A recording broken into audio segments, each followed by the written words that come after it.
deadly riots over the government's plan to avoid defaulting on its loans. Is that the unemployment keeps rising, and it has to keep rising just because you have an excess supply of goods, which is this is all borrowed money that our and that debt is owned by banks in other countries. Still over wires. Right here at home. In the form of a convenient personal loan. A filter cigarette that delivers the taste, and 45 malt liquor. Are you hot? Quite some time ago, by a second, America is sponsoring I first learned it from my grandmother. Now, my grandmother was a wonderful person. She taught me how to play the game Monopoly. She understood that the name of the game is to acquire. She would accumulate everything she could, and eventually she became the master of the board. And then she would always say the same thing to me. She'd look at me and she'd say, "One day, you'll learn to play the game." One summer, I played Monopoly almost every day, all day long. And that summer, I learned to play the game. I came to understand the only way to win is to make a total commitment to acquisition. I came to understand that money and possessions, that's the way that you keep score. And by the end of that summer, I was more ruthless than my grandmother. I was ready to bend the rules if I had to win that game. And I sat down with her to play that fall. I took everything she had. I watched her give her last dollar and quit in utter defeat. And then she had one more thing to teach me. Then she said, "Now it all goes back in the box." All those houses and hotels, all the railroads and utility companies, all that property and all that wonderful money. Now it all goes back in the box. None of it was really yours. You got all heated up about it for a while. But it was around a long time before you sat down at the board. And it will be here after you're gone. Players come and players go. Houses and cars, titles and clothes, even your body. Because the fact is that everything I clutch and consume and hoard is going to go back in the box, and I'm going to lose it all. You have to ask yourself, when you finally get the ultimate promotion, when you've made the ultimate purchase, when you buy the ultimate home, when you have stored up financial security and climbed the ladder of success to the highest rung you can possibly climb it, and the thrill wears off, and it will wear off, then what? How far do you have to walk down that road before you see where it leads? Surely you understand, it'll never be enough. So you have to ask yourself the question, what matters?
was a young man growing up in New York City, I refused to pledge allegiance to the flag. Of course, I was sent to the principal's office, and he asked me, "Why don't you want to pledge allegiance? Everybody does." I said, "Everybody once believed the earth was flat, but that doesn't make it so." I explained that America owed everything it has to other cultures and other nations, and that I would rather pledge allegiance to the earth and everyone on it. Needless to say, it wasn't long before I left school entirely, and I set up a lab in my bedroom. There I began to learn about science and nature. I realized then that the universe is governed by laws, and that the human being, along with society itself, was not exempt from these laws. Then came the crash of 1929, which began what we now call the Great Depression. I found it difficult to understand why millions were out of work, homeless, starving, while all the factories were sitting there. The resources were unchanged. It was then that I realized that the rules of the economic game were inherently invalid. Shortly after came World War II, where various nations took turns systematically destroying each other. I later calculated that all the destruction and wasted resources spent on that war could have easily provided for every human need on the planet. Since that time, I have watched humanity set the stage for its own extinction. I have watched as the precious finite resources are perpetually wasted and destroyed in the name of profit and free markets. I have watched the social values of society be reduced into a base artificiality of materialism and mindless consumption. And I have watched as the monetary powers control the political structure of supposedly free societies. I'm 94 years old now, and I'm afraid my disposition is the same as it was 75 years ago. This shit's got to go.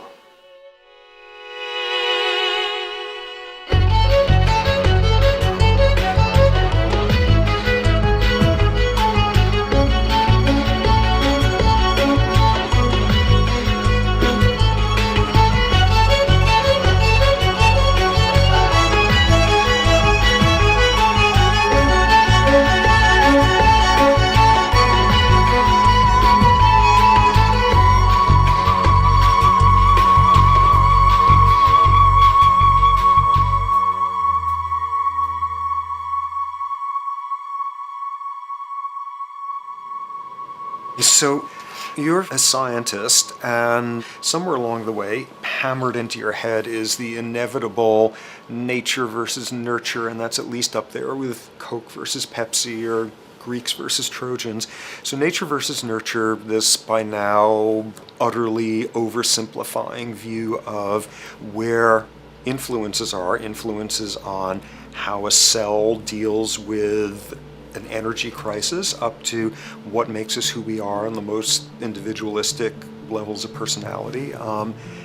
And what you've got is this complete false dichotomy built around nature as deterministic. At the very bottom of all the causality of life is DNA and the code of codes and the Holy Grail, and everything is driven by it. And at the other end, a much more social science perspective, which is we are social organisms, and biology is for slime molds. Humans are free of biology, and obviously both views are nonsense. What you see instead is it is virtually impossible to understand how biology works outside the context of environment. One of the most crazy-making yet widespread and potentially dangerous notions is, oh, that behavior is genetic. Now, what does that mean? It means all sorts of subtle stuff if you sort of know modern biology, but for most people out there, what it winds up meaning is, a deterministic view of life. one rooted in biology and genetics. Genes equal things that can't be changed. Genes equal things that are inevitable and that you might as well not waste resources trying to fix, might as well not put societal energies into trying to improve because it's inevitable, it's unchangeable. And that is sheer nonsense.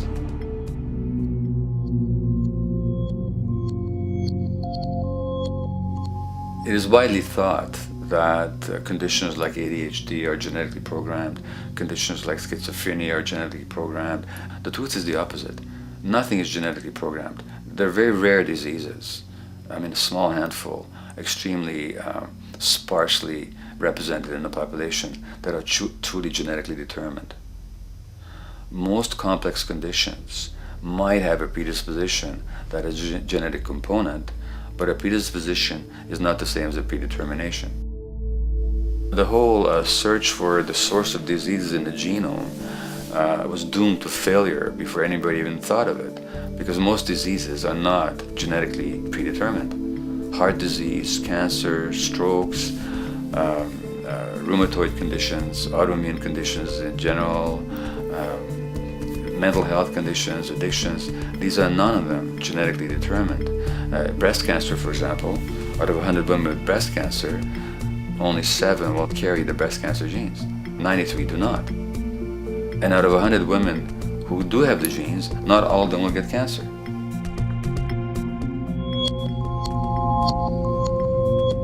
Genes are not just things that make us behave in a particular way regardless of our environment. Genes give us different ways of responding to our environment. In fact, it looks as if some of the early childhood influences of a kind of child rearing affects gene expression, actually turning on and off different genes to put you on a different developmental track, which may suit the kind of world you've got to deal with. So, for example, a study done in Montreal with suicide victims looked at autopsies of the brains of these people. And it turned out that if a suicide victim, these are usually young adults, had been abused as children, the abuse actually caused a genetic change in the brain that was absent in the brains of people who had not been abused. That's an epigenetic effect. Epi means on top of, so that the epigenetic influence is what happens environmentally to either activate or deactivate certain genes. In New Zealand, there's a study that was done in a town called Dunedin, in which a few thousand individuals were studied from birth up to into their 20s.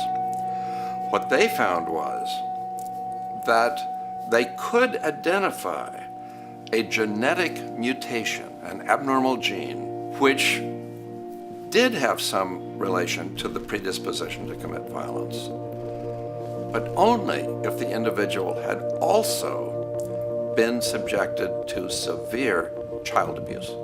In other words, a child with this abnormal gene would be no more likely to be violent than anybody else, and in fact they actually had a lower rate of violence than people with normal genes, as long as they weren't abused as children. Great additional example of the ways in which genes are not be-all, end-all. Fancy technique where you can take a specific gene out of a mouse, that mouse and its descendants will not have that gene, you have knocked out that gene.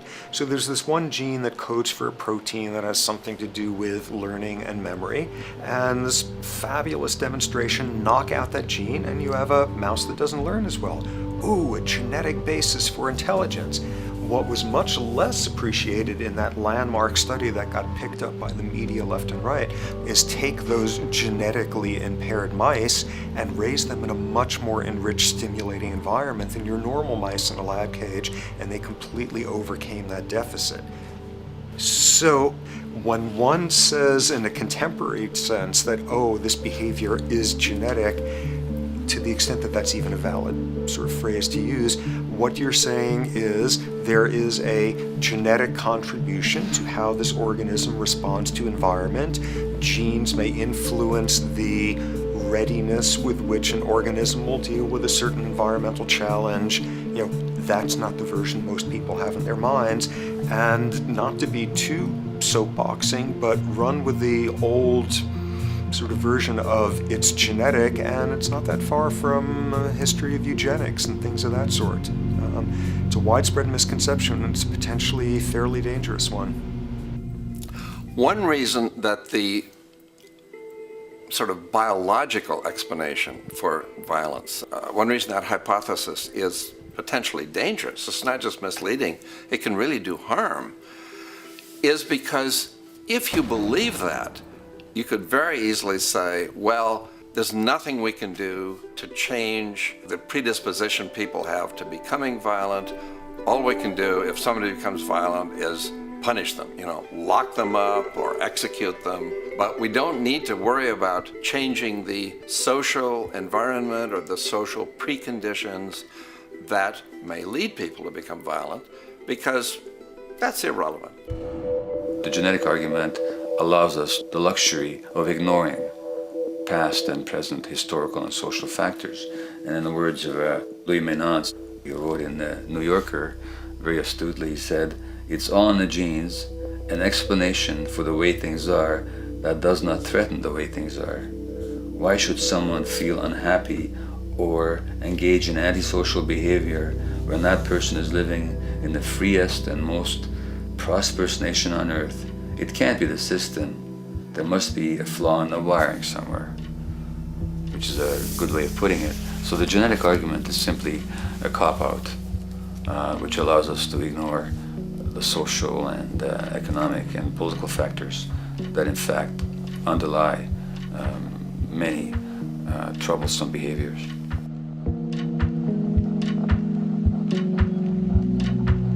Addictions are usually considered to be a drug-related issue, but looking at it more broadly, I define addiction as any behavior that is associated with craving, with temporary relief, and with long-term negative consequences, along with an impairment of control over it, so that the person wishes to give it up or promises to do so, but can't follow through. And when you understand that, then you can see that there are many more addictions than simply those related to drugs. So there's workaholism, there's addiction to shopping, to the internet, to video games. There's the addiction to power. People have power, but they want more and more and more. Nothing is ever enough for them. Acquisition, corporations that must own more and more. The addiction to oil, or at least to the wealth and to the products made accessible to us by oil. Look at the negative consequences on the environment.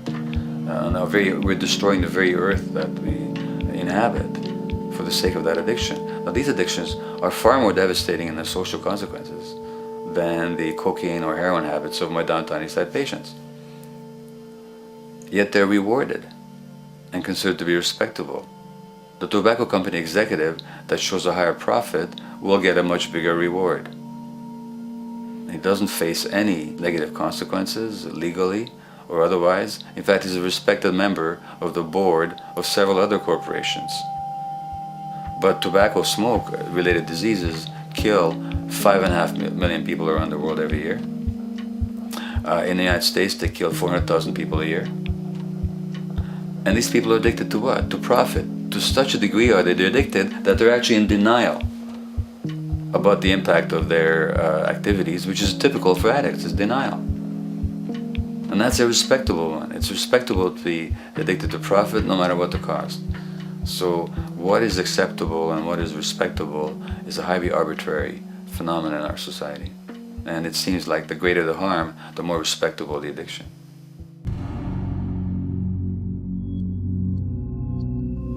There's a general myth that drugs in themselves are addictive. In fact, the war on drugs is predicated on the idea that if you interdict the sources of drugs, you can deal with addiction that way.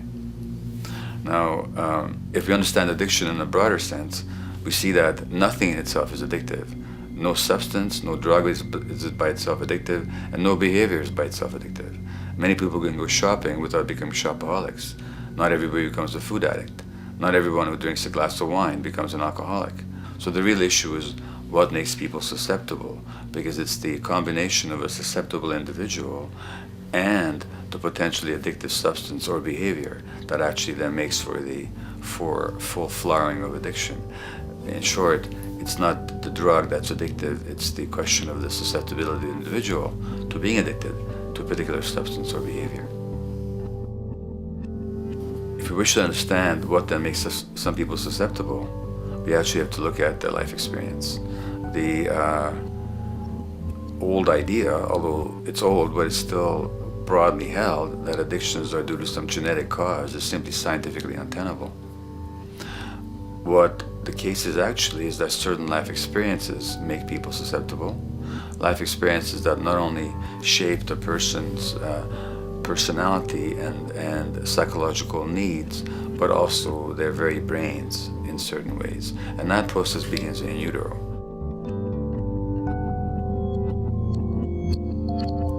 It's been shown, for example, that if you stress mothers during pregnancy, their children are more likely to have traits that predispose them to addictions.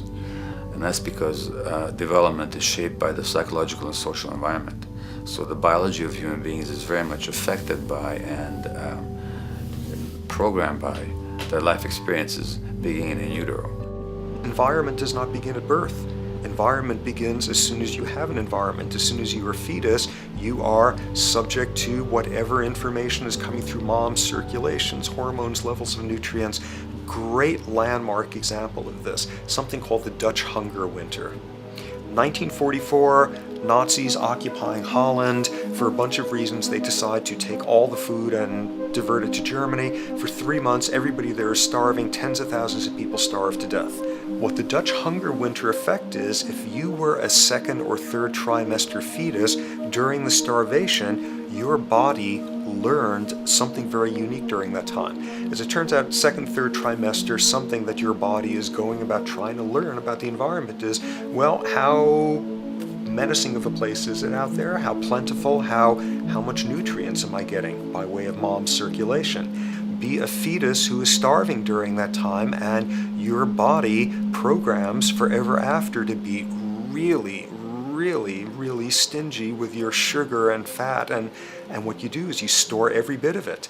Be a Dutch hunger winter fetus, and half a century later, everything else being equal, you are more likely to have high blood pressure, obesity, or metabolic syndrome. That is environment coming in a very unexpected place. You can stress animals in a laboratory when they're pregnant, and their offspring will be more likely to use cocaine and alcohol as adults. You can stress human mothers. For example, in a British study, women who are abused in pregnancy will have higher levels of the stress hormone cortisol in their placenta at birth, and their children are more likely to have conditions that predispose them to addictions by age 7 or 8. So in utero stress already prepares the ground for all kinds of mental health issues. Israeli study done prior on children born to mothers who were pregnant prior to the onset of the 1967 war. These women, of course, are very stressed, and their offspring have a higher incidence of schizophrenia than the average cohort. So there's plenty of evidence now that prenatal effects have a huge impact on the developing human being.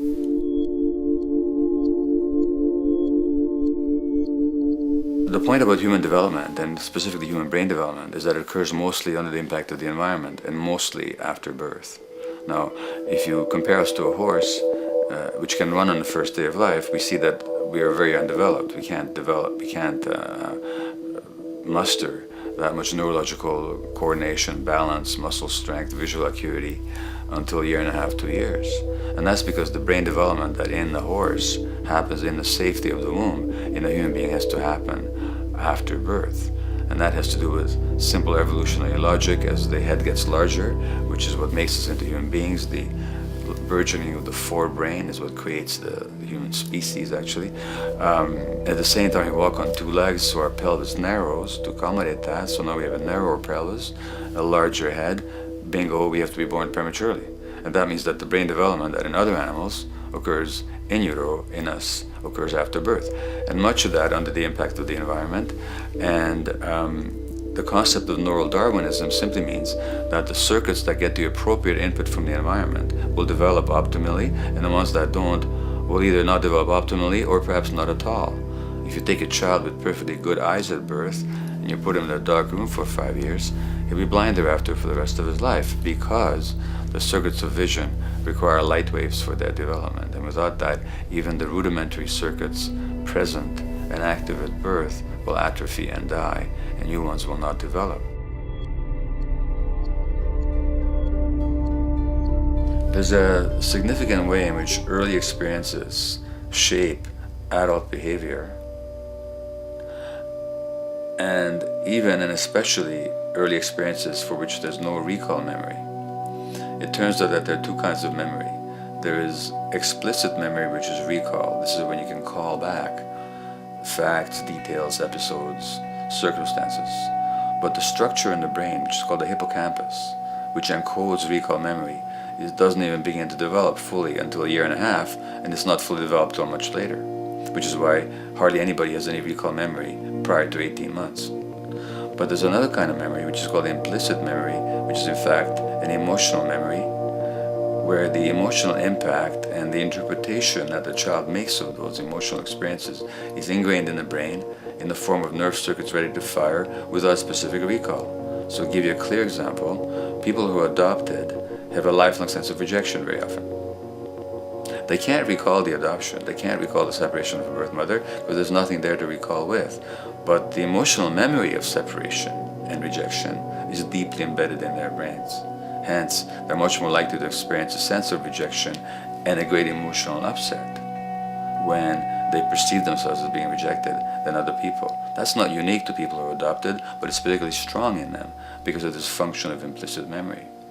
People who are addicted, given that they, according to all the research literature, certainly in my experience, the hardcore addicts virtually were all significantly abused as children or suffered severe emotional loss. Their emotional or implicit memories are those of a world that's not safe and not helpful, caregivers who are not to be trusted, and relationships that are not safe enough to open up to vulnerably.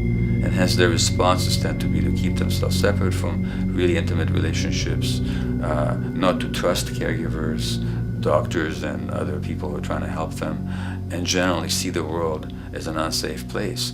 And that's strictly a function of implicit memory, which sometimes has to do with incidents they don't even recall.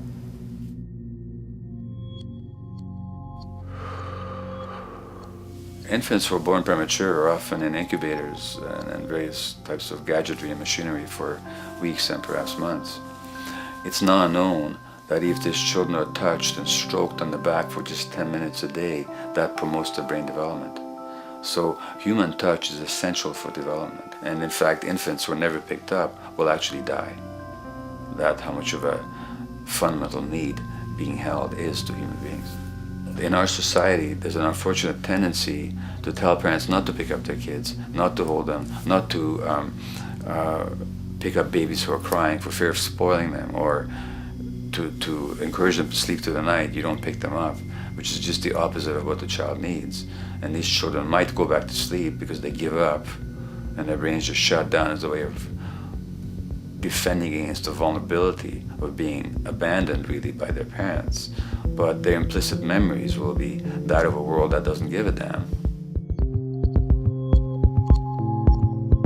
A lot of these differences are structured very early in life. In a way, if you like, the parental experience of adversity, how tough life is or how easy it is passed on to children, whether through maternal depression or parents being bad-tempered with their kids because they've had a hard day or just being too tired at the end of the day. And these have very powerful effects, programming children's development, which we know a lot about now. But that's early sensitivity isn't just an evolutionary mistake. It exists again in many different species. Even seedlings, there's an early adaptive process to the kind of environment they're growing up in. But for humans, the adaptation is to the quality of social relations. And so early life, how nurturing or how much conflict, how much attention you get, is a taster of the kind of world you may be growing up in. Are you growing up in a world where you have to fight for what you can get, watch your back, fend for yourself, learn not to trust others?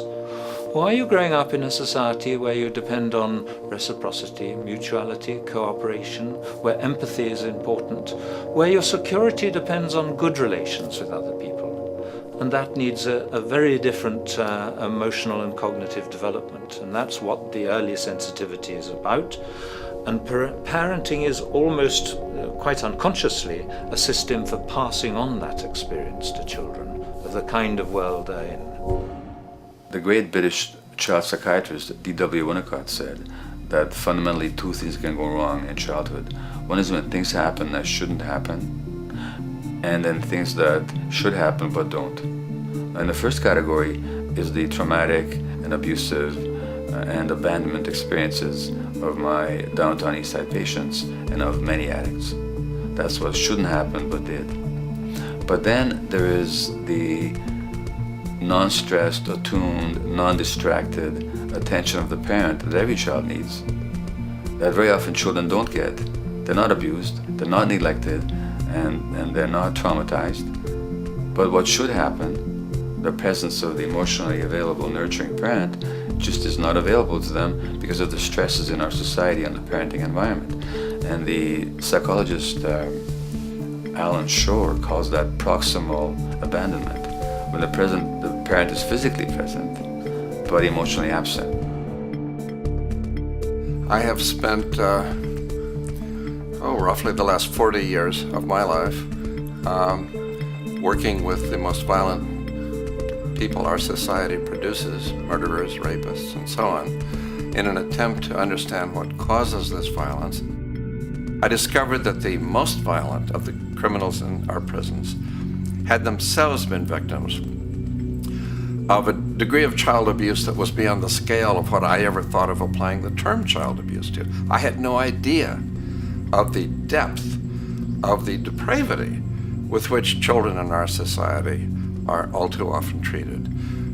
The most violent people I saw were themselves the survivors of their own attempted murder, often at the hands of their parents or other people in their social environment, or were the survivors of family members who'd been killed, their closest family members, by other people. The Buddha argued that everything depends on everything else. He says the one contains the many and the many contains the one. That you can't understand anything in isolation from its environment. The leaf contains the sun, the sky, and the earth, obviously. This has not been shown to be true, of course, all around, and specifically when it comes to human development. The modern scientific term for it is the biopsychosocial nature of human development, which says that the biology of human beings depends very much on their interaction with the social and psychological environment. And specifically, the psychiatrist and researcher Daniel Siegel at University of California, Los Angeles, UCLA, has coined the phrase interpersonal neurobiology, which means to say that the way that our nervous system functions depends very much on our personal relationships. In the first place with the parenting caregivers, and in the second place with other important attachment figures in our lives, and in the third place with our entire culture. So that you can't separate the neurological functioning of a human being from the environment in which he or she grew up in and continues to exist in. And this is true throughout the life cycle. It's particularly true when you're dependent and helpless and your brain is developing, but it's true even in adults and even at the end of life. Human beings have lived in almost every kind of society, from the most egalitarian, hunting and gathering societies seem to have been very egalitarian, for instance, based on food sharing, gift exchange. Small bands of people living predominantly off of foraging, but a little bit of hunting. Predominantly among people you have at the least known your entire life, if not surrounded by third cousins or closer, in a world in which there is a great deal of fluidity between different groups, in a world in which there is not a whole lot in terms of material culture. This is how humans have spent most of their hominid history. And no surprise, that makes for a very different world. One of the things you get as a result of that is far less violence. Organized group violence is not something that occurred at that time of human history, and it seems quite clear. So where did we go wrong? Violence is not universal. It's not symmetrically distributed throughout the human race. There is a huge variation in the amount of violence in different societies. There are some societies that have virtually no violence. There are others that destroy themselves. Some of the Anabaptist religious groups that are complete strict pacifists, like the Amish, the Mennonites, the Hutterites. Among some of these groups, the Hutterites, there are no recorded cases of homicide. During our major wars, like World War II, where people were being drafted, they would refuse to serve in the military. They would go to prison rather than serve in the military. In the kibbutzim in Israel, the level of violence is so low that the criminal courts there will often send violent offenders, people who've committed crimes, to live on the kibbutzim in order to learn how to live a nonviolent life, because that's the way people live there. So we are amply shaped by society. Our societies in the broader sense, including our theological, our metaphysical, our linguistic influences, etc., our societies help shape us as to whether or not we think life is basically about sin or about beauty, whether the afterlife will carry a price for how we live our lives or if it's irrelevant. In a broad sort of way, different large societies could be termed as individualistic or collectivist, and you get very different people and different mindsets, and I suspect different brains coming along with that.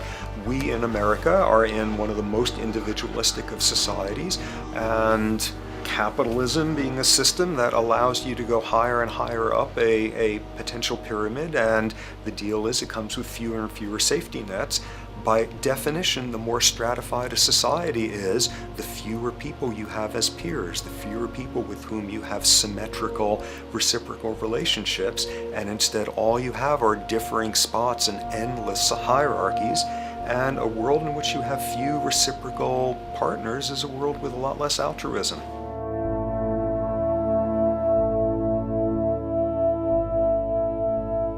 Alright, so this brings us to a total impossible juncture, which is to try to make sense in perspective of science as to what the nature is of human nature.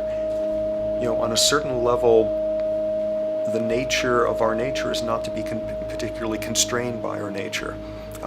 We come up with more social variability than any species out there, more systems of belief, of styles of family structures, of ways of raising children. The capacity for variety that we have is extraordinary.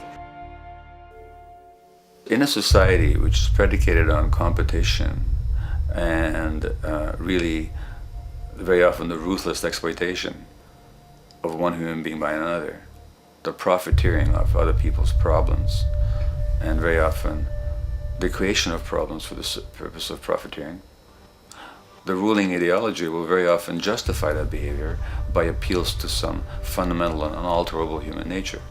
So the myth in our society is that people are competitive by nature, and that they're individualistic, and that they're selfish. The real reality is quite the opposite. We have certain human needs. The only way that you can talk about human nature concretely is by recognizing that there's certain human needs. We have a human need for companionship and for close contact, to be loved, to be attached to be accepted, to be seen, to be received for who we are. If those needs are met, we develop into people who are compassionate and cooperative and who have empathy for other people. So the opposite that we often see in our society is in fact the distortion of human nature, precisely because so few people have their needs met. So yes, you can talk about a human nature, but only in a sense of basic human needs that are instinctively evoked, or I should say certain human needs that lead to certain traits if they are met, and a different set of traits if they're denied. So, When we recognize the fact that the human organism, which has a great deal of adaptive flexibility, allowing us to survive in many different conditions, is also rigidly programmed for certain environmental requirements or human needs, a social imperative begins to emerge. Just as our bodies require physical nutrients, the human brain demands positive forms of environmental stimulus at all stages of development, while also needing to be protected from other negative forms of stimulus. And if things that should happen do not, or if things that shouldn't happen do, it is now apparent that the door can be opened for not only a cascade of mental and physical diseases, but many detrimental human behaviors as well. So as we turn our perspective now outward and take account for the state of affairs today, we must ask the question, is the condition we have created in the modern world actually supporting our health? Is the bedrock of our socioeconomic system acting as a positive force for human and social development and progress? Or is the foundational gravitation of our society actually going against the core evolutionary requirements needed to create and maintain our personal and social well-being?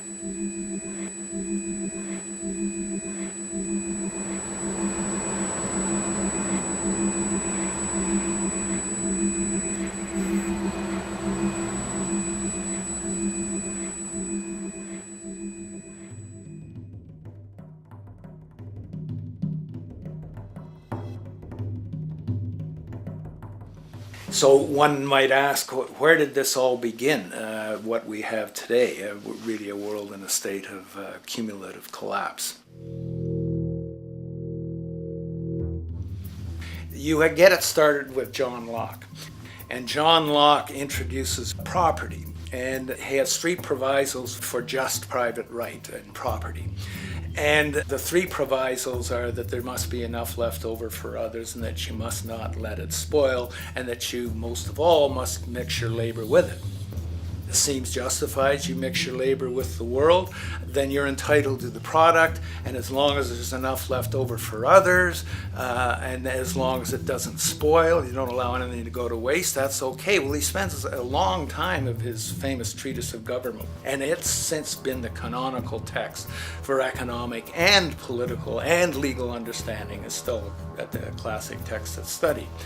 Well, what he did is, after he gives the provisos, and you're almost thinking at the time whether you're for private property or not, he's given a very good and plausible and powerful defense of private property here.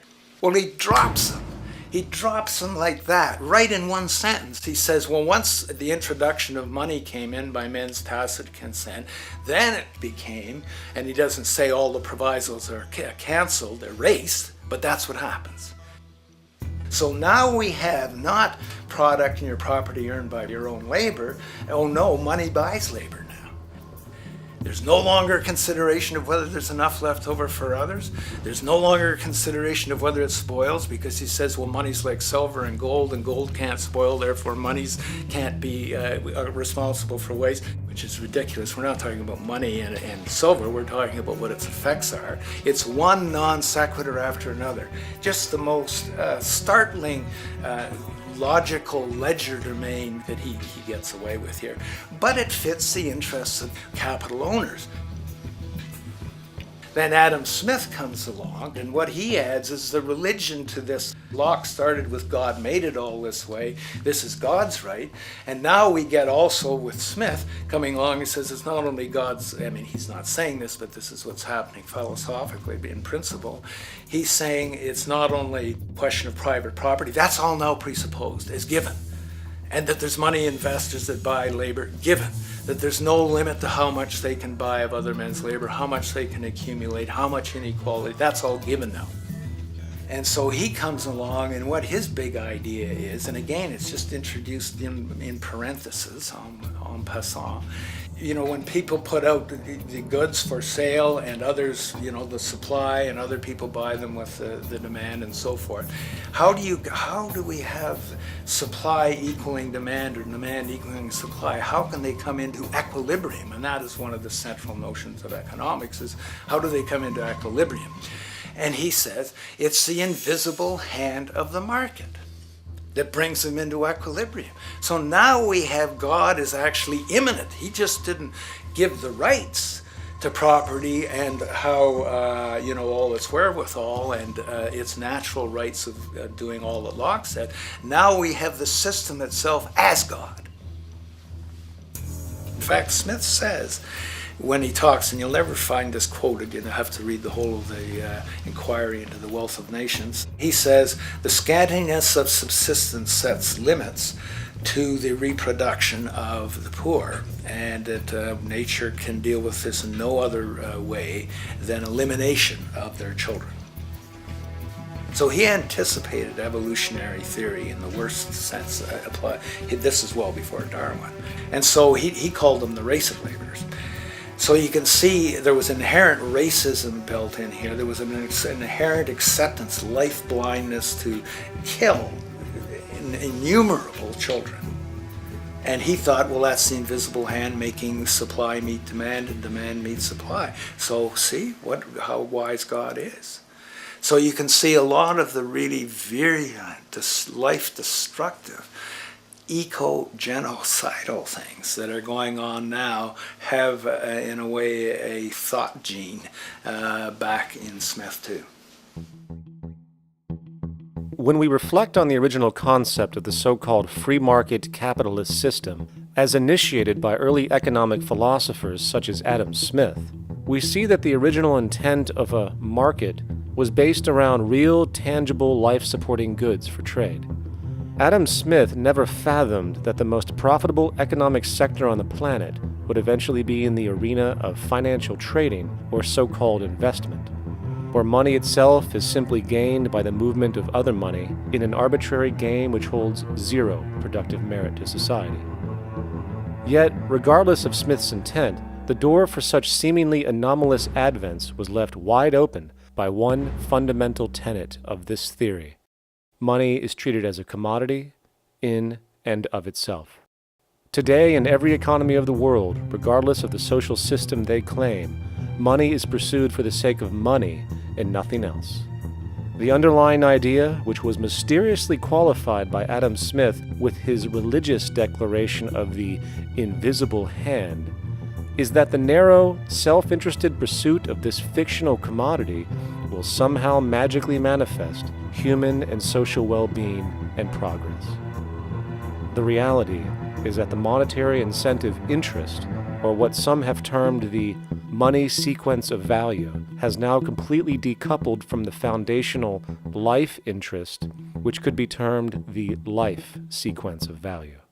What has happened is that there's a complete confusion in economic doctrine between those two sequences. They think that the money sequence of value delivers the life sequence of value, and that's why they say if more goods are sold, if GDPs rise and so forth, therefore there'll be more well-being, enhanced well-being. We take the GDP to be basically our indicator of social health. Well, there you see the confusion. It's talking about money sequences of value, that is all the receipts, all the revenues that are derived from selling goods, and they're confusing that with life reproduction, so that you have built right into this thing from the beginning is a complete conflation of the money and life sequences of value. So we're dealing with a kind of structured delusion that becomes more and more deadly as the money sequence decouples from producing anything at all. So it's a system disorder, and the system disorder seems to be fatal.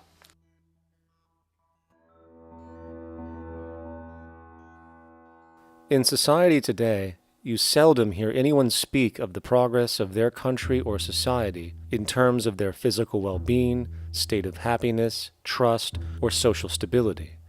Rather, the measures are presented to us through economic abstractions. We have the gross domestic product, the consumer price index, the value of the stock market, rates of inflation, and so on. But does this tell us anything of real value as to the quality of people's lives? No, all these measures have to do with the money sequence itself and nothing more. For example, the gross domestic product of a country is a measure of the value of goods and services sold. This measure is claimed to correlate to the standard of living of a country's people. In the United States, healthcare accounted for over 17% of GDP in 2009, amounting to over $2.5 trillion spent, hence creating a positive effect on this economic measure. And based on this logic, it would be even better for the U.S. economy if healthcare services increased more so, perhaps to $3 trillion or $5 trillion, since that would create more growth, more jobs, and hence boasted by economists as a rise in their country's standard of living. But wait a minute, what do healthcare services actually represent? Well, sick and dying people. That's right, the more unhealthy people there are in America, the better the economy. Now, that is not an exaggeration or a cynical perspective. In fact, if we step back far enough, you will realize that the GDP not only doesn't reflect real public or social health on any tangible level, it is, in fact, mostly a measure of industrial inefficiency and social degradation. And the more you see it rise, the worse things are becoming with respect to personal, social, and environmental integrity. You have to create problems to create profit. There is no profit under the current paradigm in saving lives, putting balance on this planet, having justice and peace or anything else. There's just no profit there. There's an old saying, pass a law, create a business. Whether you're creating a business for a lawyer or whatever. So, crime does create business, just like destruction creates business in Haiti. We have now roughly 2 million people incarcerated in this country, and of those, many of them are in prisons run by private corporations, Corrections Corporation of America, Wackenhut, who trade their stock on Wall Street based upon how many people are in jail. Now that's sickness, but that is a reflection of what this economic paradigm calls for. So what exactly does this economic paradigm call for?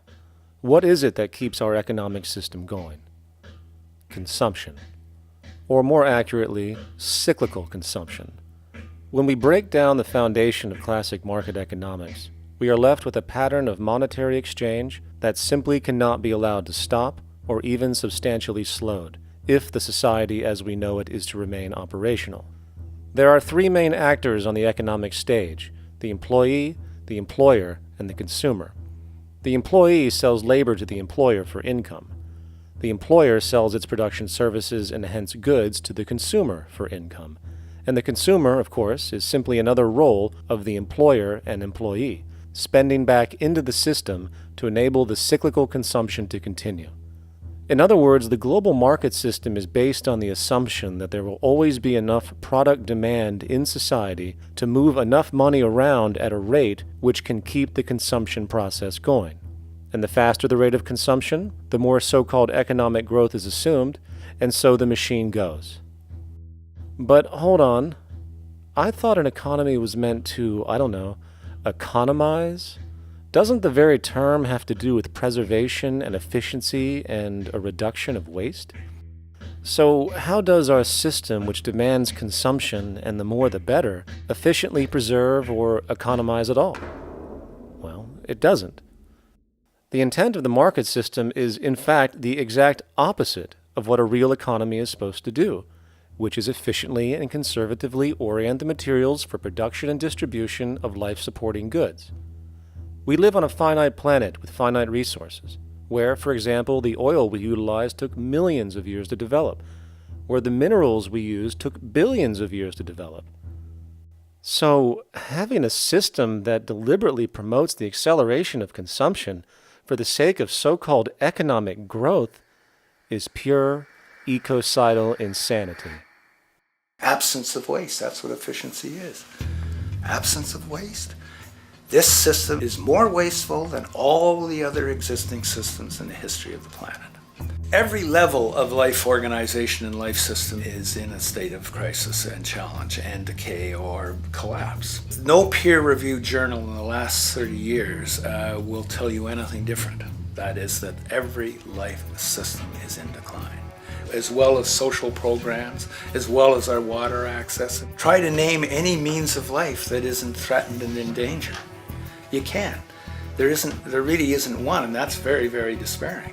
But we haven't even figured out the causal mechanism. We don't want to face the causal mechanism. We just want to go on, that's what insanity is, where you keep doing the same thing over and over again, though it clearly doesn't work. So you're really dealing with not an economic system, but I would go so far as to say an anti-economic system. There's an old saying that the competitive market model seeks to create the best possible goods at the lowest possible prices. This statement is essentially the incentive concept, which justifies market competition based on the assumption that the result is the production of higher quality goods. If I was going to build myself a table from scratch, I would naturally build it out of the best, most durable materials possible, right? With the intent for it to last as long as possible. Why would I want to make something poor, knowing I would have to eventually do it again and expend more materials and more energy? Well, as rational as that may seem in the physical world, when it comes to the market world, it is not only explicitly irrational, it is not even an option. It is technically impossible to produce the best of anything if a company is to maintain a competitive edge and hence remain affordable to the consumer.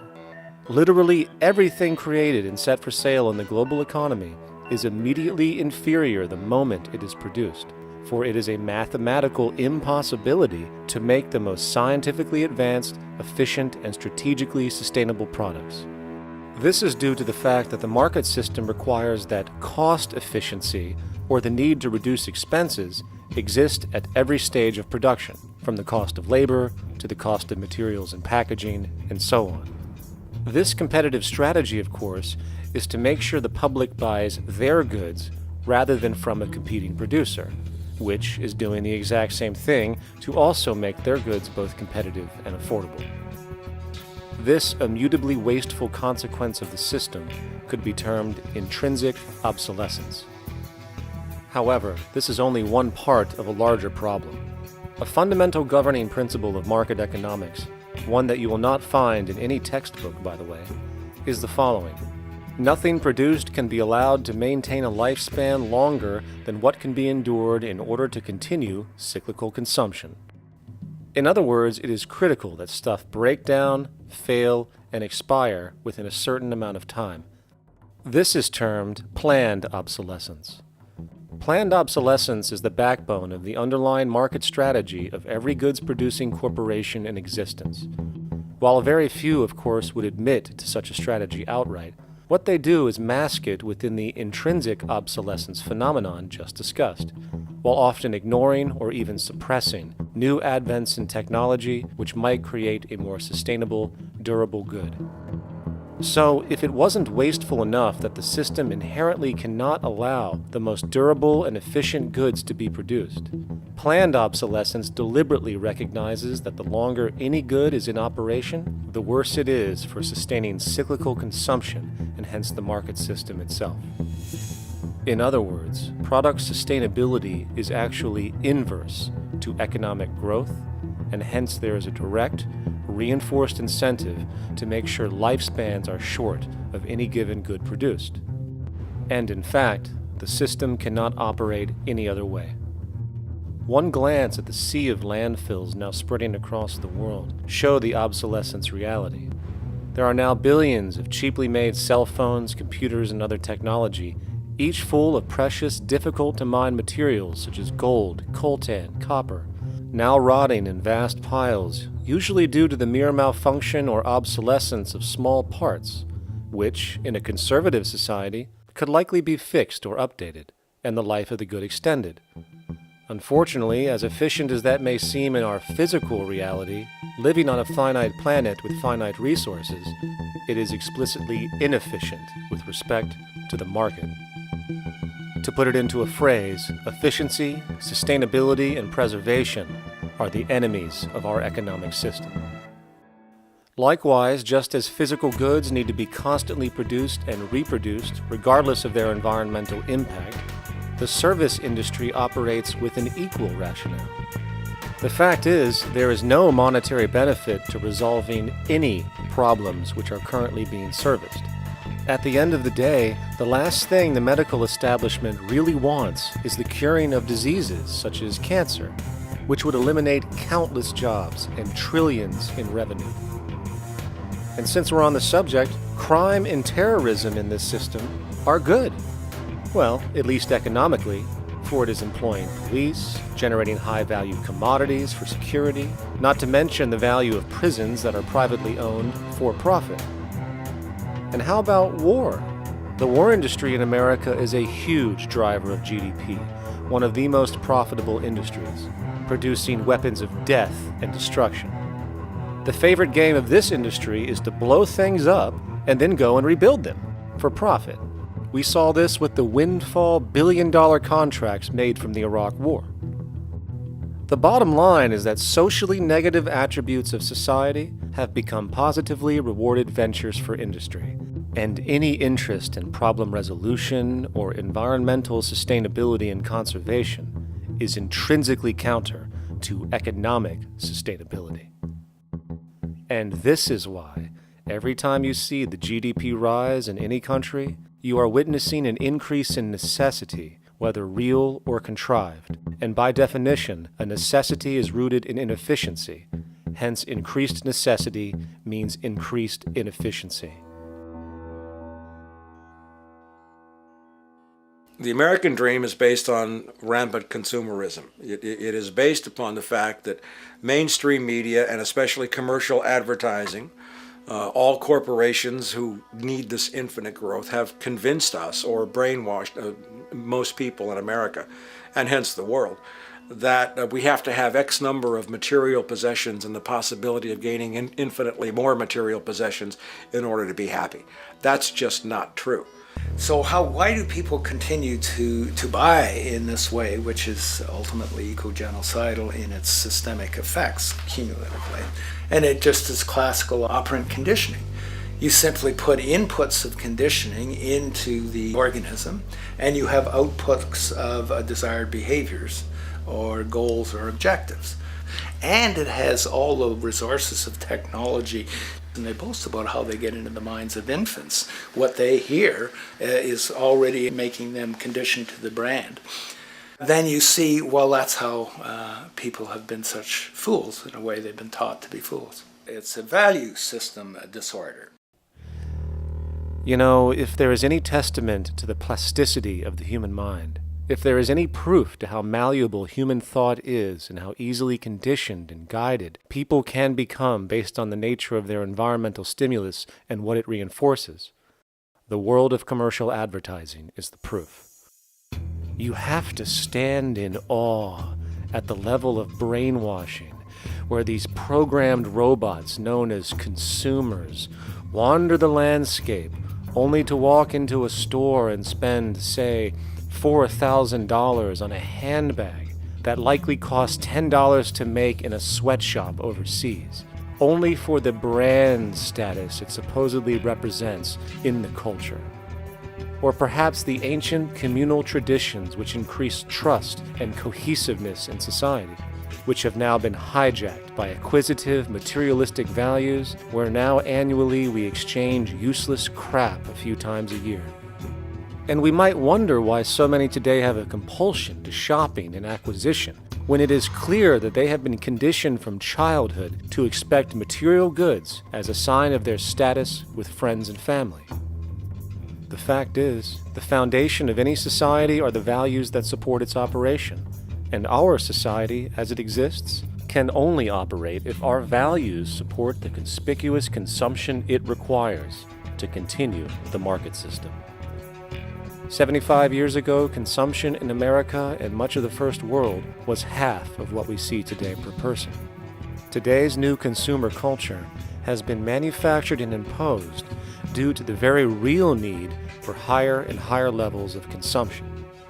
And this is why most corporations now spend more money on advertising than the actual process of product creation itself. They work diligently to create a false need for you to fill, and it happens to work. You know, economists are in fact not economists at all. They're propagandists of money value. And you'll find that all their models basically get down to token exchanges that are to the profit of one side or both sides or whatever, but they're completely disconnected from the actually existing world of reproduction. In Ohio, an old man failed to pay his electric bill. You may be familiar with the case. And the electric company turned off the electricity and he died. The reason they turned it off was because it wouldn't have been profitable for them to keep it on because he didn't pay his bill. Do you believe that was right?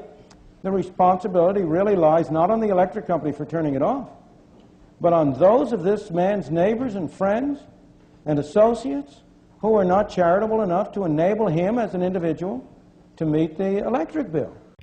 Did I hear that right? Did he just say the death of a man caused by not having money was the responsibility of other people, or in effect, charity? Well then, I guess we're going to need a whole lot of infomercials, little miserable coin slot donations for bodega counters, and a bunch of pickle jars for the billion people now starving to death on this planet because of the very system Milton Friedman promotes. Whether you are dealing with the philosophies of Milton Friedman, F.A. Hayek, John Maynard Keynes, Ludwig von Mises, or any other major market economist, the basis of rationale rarely leaves the money sequence. It is like a religion. Consumption analysis, stabilization policies, deficit spending, aggregate demand. It exists as a never-ending, self-referring, self-rationalizing circle of discourse where universal human need, natural resources, or any form of physical life-supporting efficiency is ruled out by default and replaced by the singular notion that humans seeking advantage over each other for money alone, motivated by their own narrow self-interest, will magically create a sustainable, healthy, balanced society. There is no life coordinate in this whole theory, this whole doctrine. What are they doing? What are they doing? What they're doing is tracking money sequences. That's all it is tracking money sequences, presupposing everything that matters. One, that there's no life coordinates. Wow, no life coordinates. Two, that all the agents are self-maximizing preference seekers. That is, they think of nothing other than themselves and what they can get most for themselves. That's the notion, that's the ruling notion of rationality. Self-maximizing choice. And the only thing that they're interested in self-maximizing is money or commodities. Well, where does social relations come in? It doesn't, except in the exchange to self-maximize. Where do our natural resources come in? They don't, except to exploit. Where does the family come in as being able to survive? It doesn't. They have to have money in order to purchase any good. Well, shouldn't an economy deal somewhere with human need? Isn't that what the fundamental issue is, to satisfy human needs? Oh, need isn't even in your lexicon. You dissolve it into wants. And what is a want? That means money demand that wants to buy. Well, if it's money demand that wants to buy, it's got nothing to do with need, because it may be the person has no money demand and desperately needs, say, water supply. Or it may be money demand wants a gold toilet seat. Well, where does it all go? To the gold toilet seat. And you call this economics? Like, it's really, when one thinks of it, it's got to be the most bizarre delusion in the history of human thought. Now, so far we have focused on the market system, but this system is actually only one half of the global economic paradigm. The other half is the monetary system. While the market system deals with the interaction of people gaming for profit across the spectrum of labor, production, and distribution, the monetary system is an underlying set of policies set by financial institutions which create conditions for the market system, among other things. It includes terms we often hear, such as interest rates, loans, debt, the money supply, inflation, etc. And while you might want to pull your hair out listening to the gibberish coming from the monetary economists, modest preemptive actions can obviate the need of more drastic actions at a later date. The nature and effect of this system is actually quite simple. Our economy has, or the global economy has, three basic things that govern it. One is fractional reserve banking, banks printing money out of nothing. It's also based upon compound interest. When you borrow money, you have to pay back more than you borrowed, which means that you, in effect, create money out of thin air, again, which has to be serviced by creating still more money. We live in an infinite growth paradigm. The economic paradigm we live in now is a Ponzi scheme. It's nothing grows forever. It's not possible. As a great psychologist James Hillman wrote, the only thing that grows in a human body after a certain age is cancer. It's not just the amount of money that has to keep growing, it's the amount of consumers. Consumers to borrow money at interest to generate more money, and obviously that's not possible on a finite planet. People are basically vehicles to just create money, which must create more money to keep the whole thing from falling apart, which is what's happening right now. There are really only two things anyone needs to know about the monetary system. 1. All money is created out of debt. Money is monetized debt, whether it materialized from treasury bonds, home loan contracts, or credit cards. In other words, if all outstanding debt was to be repaid right now, there would not be $1 in circulation. And 2, interest is charged on virtually all loans made, and the money needed to pay back this interest does not exist in the money supply outright. Only the principal is created by the loans, and the principal is the money supply. So, if all this debt was to be repaid right now, not only would there not be $1 left in circulation, there would also be a gigantic amount of money owed that is literally impossible to pay back, for it does not exist.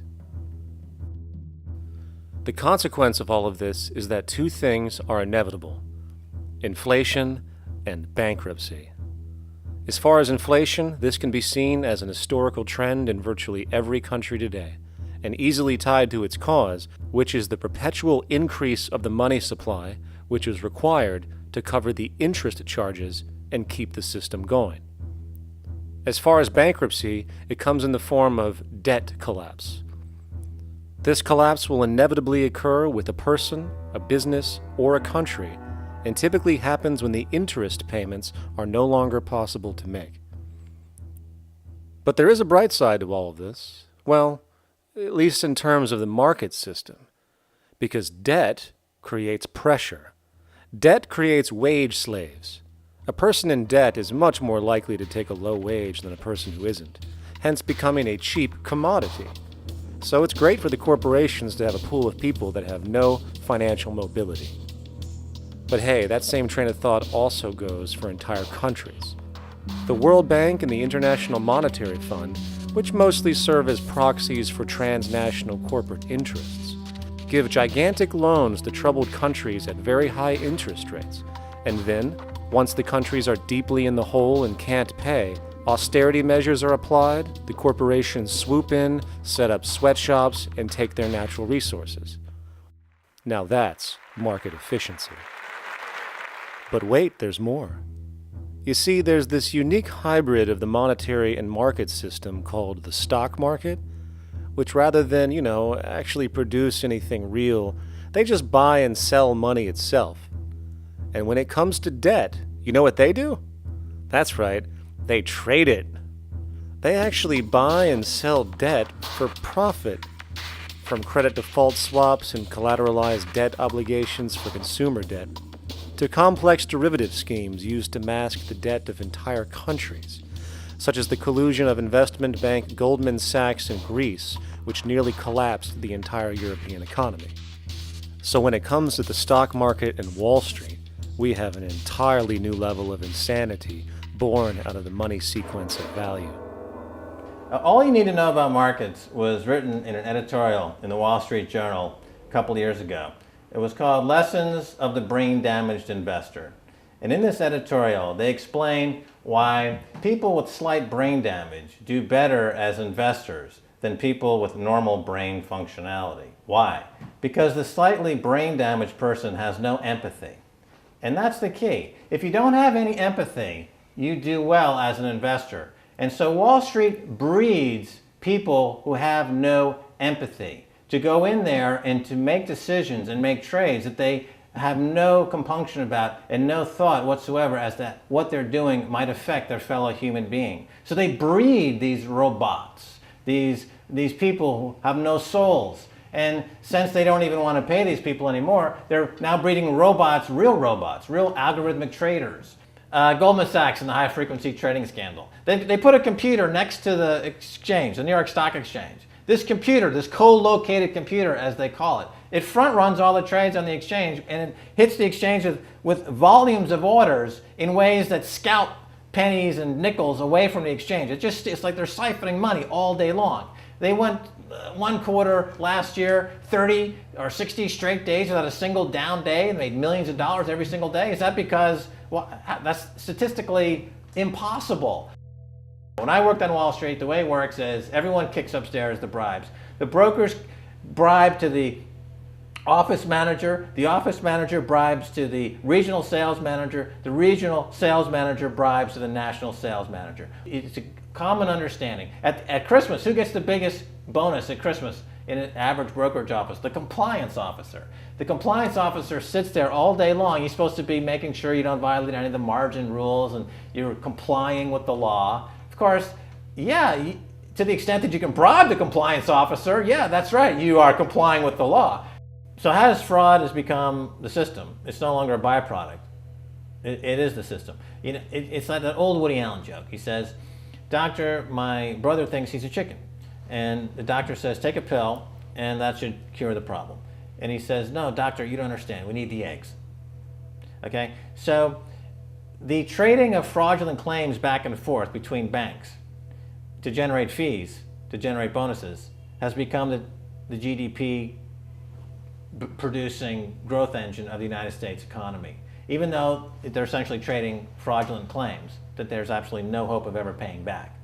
They're processing and generating and re-securitizing nothing. If I write $20 billion on a cocktail napkin and I sell it to JP Morgan while JP Morgan writes $20 billion on a cocktail napkin, and we swap those two cocktail napkins at a bar and we each pay ourselves 1/4% in a fee, we make a lot of money for our Christmas bonus. We each have on our books a $20 billion cocktail napkin, which has no real value until such time as the system is no longer able to absorb bogus cocktail napkins, in which case we go to the government to get bailed out. And because of Wall Street and the global stock market, there are now conservatively about $700 trillion of outstanding fraudulent claims known as derivatives, still waiting to collapse, a value amounting to over 10 times the gross domestic product of the entire planet. And while we have seen the bailouts of corporations and banks by governments, which of course comedically borrow their money from banks to begin with, we are now seeing attempts to bail out whole countries by conglomerates of other countries through the international banks. But how do you bail out a planet? There is no country out there that isn't now saturated in debt. The cascade of sovereign debt defaults we have seen can only be the beginning when the math is taken into account. It has been estimated in the United States alone that income tax would need to be raised to 65% per person just to cover the interest in the near future.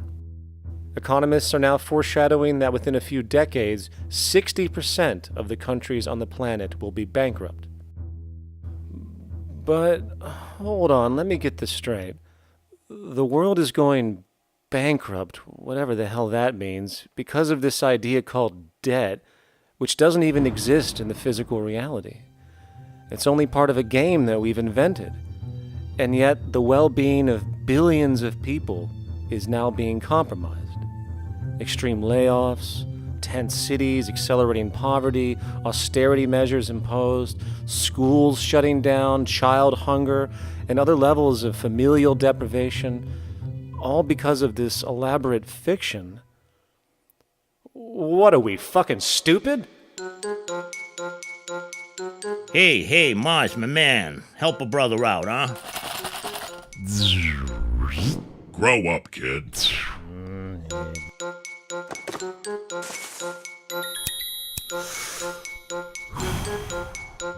Saturn, what's up, man? You remember that smoking nebula I hooked you up with a while back? Listen, Earth, we're getting really tired of you. You've been given everything, and yet you waste it all. You got plenty of resources, and you know it. Why don't you grow up and learn some responsibility, for Christ's sake? You're making your mother miserable.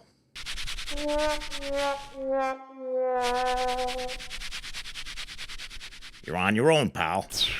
Yeah, whatever.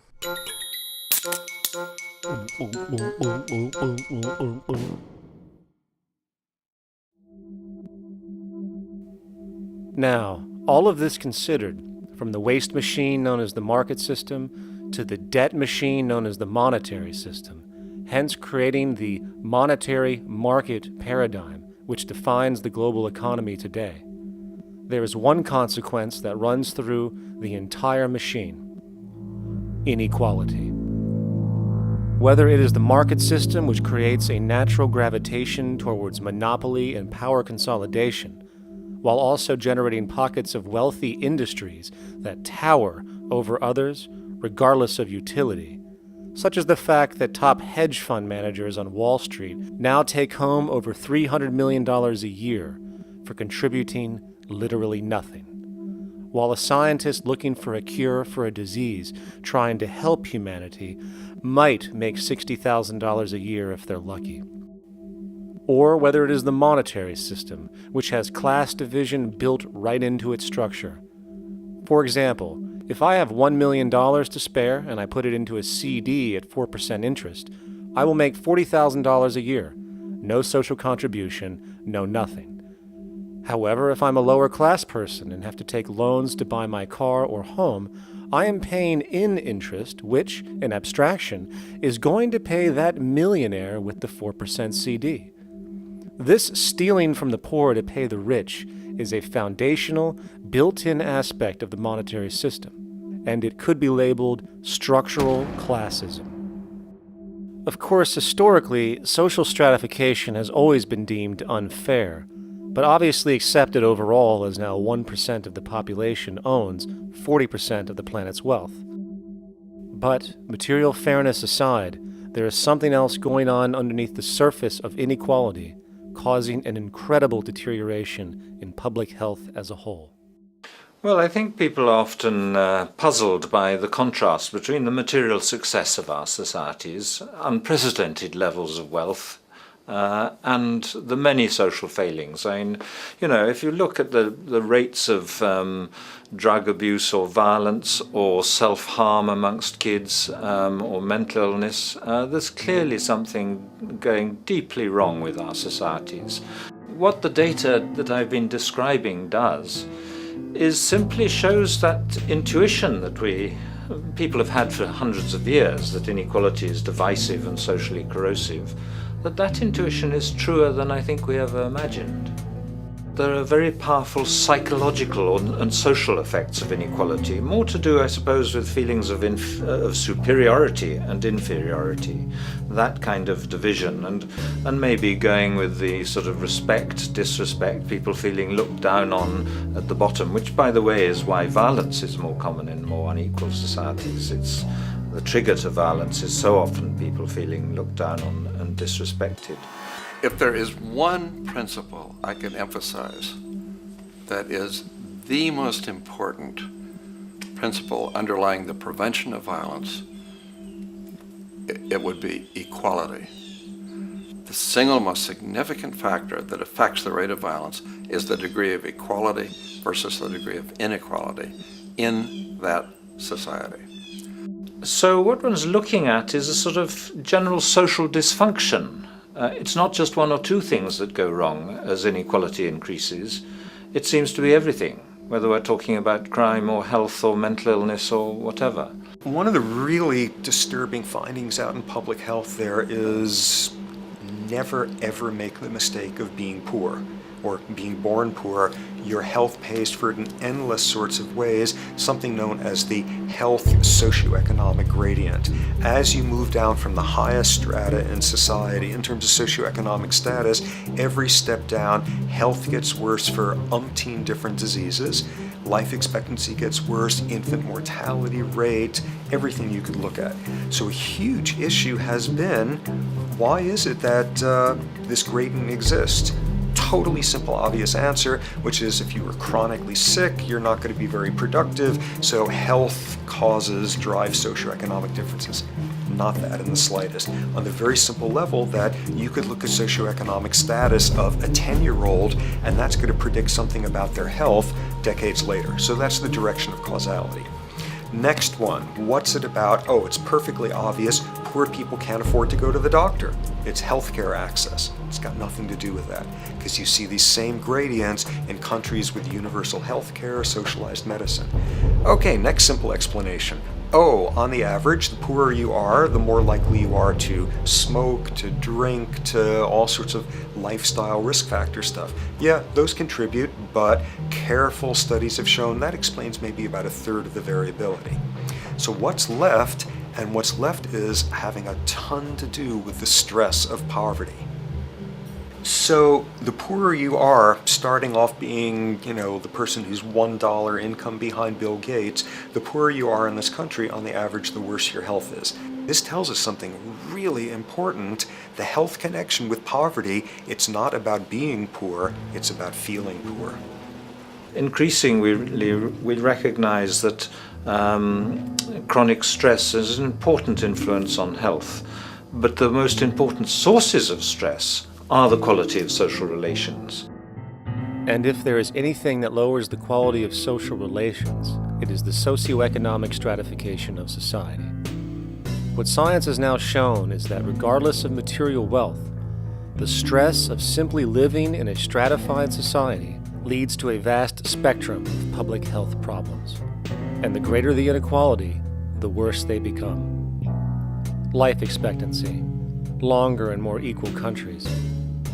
Drug abuse, less in more equal countries. Mental illness, less in more equal countries. Social capital, meaning the ability of people to trust each other, naturally greater in more equal countries. Educational scores, higher in more equal countries. Homicide rates, less in more equal countries. Crime and rates of imprisonment, less in more equal countries. It goes on and on. Infant mortality, obesity, teen birth rate, less in more equal countries.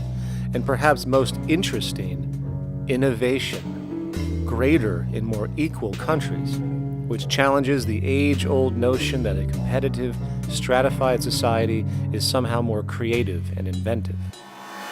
Moreover, a study done in the UK called the Whitehall Study confirmed that there is a social distribution of disease as you go from the top of the socioeconomic ladder to the bottom. For example, it was found that the lowest rungs of the hierarchy had a 4-fold increase of heart disease-based mortality compared to the highest rungs. And this pattern exists irrespective of access to health care. Hence, the worse a person's relative financial status, the worse their health is going to be on average. This phenomenon is rooted in what could be termed psychosocial stress, and it is at the foundation of the greatest social distortions plaguing our society today. Its cause? The monetary market system. Make no mistake, the greatest destroyer of ecology, the greatest source of waste and depletion and pollution, the greatest purveyor of violence, war, crime, poverty, animal abuse, and inhumanity, the greatest generator of social and personal neuroses, mental disorders, depression, anxiety, not to mention the greatest source of social paralysis, stopping us from moving into new methodologies for personal health, global sustainability, and progress on this planet, is not some corrupt government or legislation, not some rogue corporation or banking cartel, not some flaw of human nature, and not some secret hidden cabal that controls the world. It is, in fact, the socio-economic system itself at its very foundation.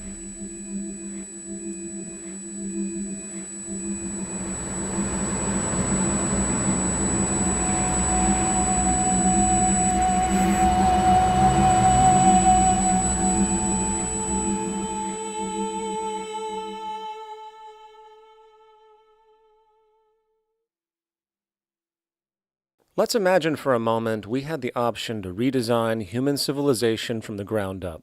What if, hypothetically speaking, we discovered an exact replica of the planet Earth, and the only difference between this new planet and our current one is that human evolution had not occurred. It was an open palette. No countries, no cities, no pollution, no Republicans, just a pristine, open environment. So, what would we do? Well, first we need a goal, right?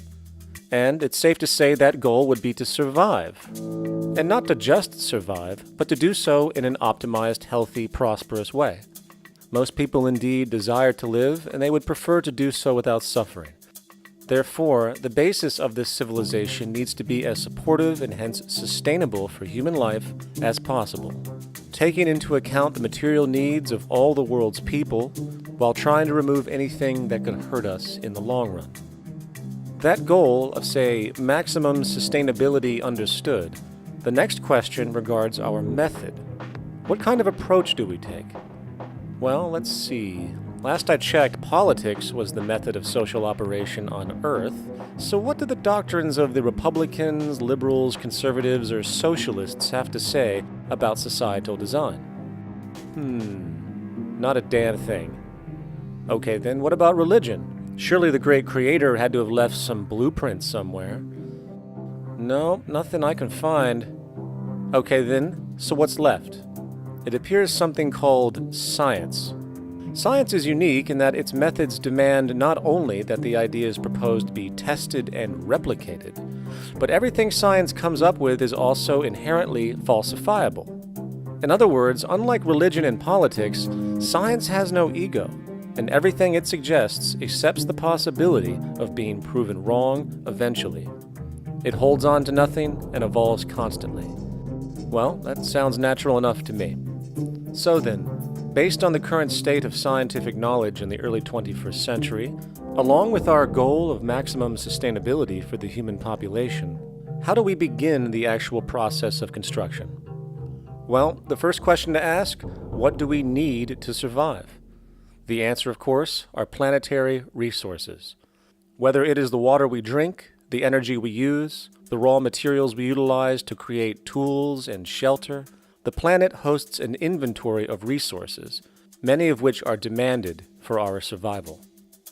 So, given that reality, it then becomes critical to figure out what we have and where it is. This means we need to conduct a survey. We simply locate and identify every physical resource on the planet we can, along with the amount available at each location, from the deposits of copper, to the most potent locations for wind farms to produce energy, to the natural freshwater springs, to an assessment of the amount of fish in the ocean, to the most prime arable land for food cultivation, etc. But since we humans are going to be consuming these resources over time, we then realize that not only do we need to locate and identify, we also need to track. We need to make sure we don't run out of any of this stuff. That would be bad. And this means not only tracking our rates of use, but the rates of earthly regeneration as well, such as how long it takes for, say, a tree to grow or a spring to replenish. This is called dynamic equilibrium. In other words, if we use up trees faster than they can be grown back, we have a serious problem, for it is unsustainable. So then, how do we track this inventory, especially when we recognize that all of this stuff is scattered everywhere? We have large mineral mines in what we call Africa, energy concentrations in the Middle East, huge tidal power possibilities on the Atlantic coast of North America, the largest supply of freshwater in Brazil, etc. Well, once again, good old science has a suggestion. It's called systems theory. Systems theory recognizes that the fabric of the natural world, from human biology to the earthly biosphere to the gravitational pull of the solar system itself, is one huge synergistically connected system, fully interlinked. Just as human cells connect to form our organs, and the organs connect to form our bodies, and since our bodies cannot live without the earthly resources of food, air, and water, we are intrinsically connected to the earth, and so on. So, as nature suggests, we take all of this inventory and tracking data and create a system to manage it. A global resource management system, in fact, to account for every relevant resource on the planet. There is simply no logical alternative if our goal as a species is survival in the long run. We have to keep track as a whole. That understood, we can now consider production. How do we use all this stuff? What will our process of production be, and what do we need to consider to make sure it is as optimized as possible to maximize our sustainability? Well, the first thing that jumps right out at us is the fact that we need to constantly try and preserve. The planet's resources are essentially finite, so it is important that we be strategic. Strategic preservation is key. The second thing we recognize is that some resources are really not as good as others in their performance. In fact, some of this stuff, when put into use, has a terrible effect on the environment, which invariably hinders our own health. For example, oil and fossil fuels, no matter how you cut it, release some pretty destructive agents into the environment. Therefore, it is critical we do our best to use such things only when we really have to, if at all. Fortunately for us, we see a ton of solar, wind, tidal, wave, heat differential, and geothermal possibilities for energy production, so we can strategize objectively about what we use and where to avoid what could be called negative retroactions, or anything that results from production or use that damages the environment and hence ourselves. We will call this strategic safety, to couple in with our strategic preservation. But production strategies do not stop there. We are going to need an efficiency strategy for the actual mechanics of production itself. And what we find is that there are roughly 3 specific protocols we must adhere to. 1. Every good we produce must be designed to last as long as possible.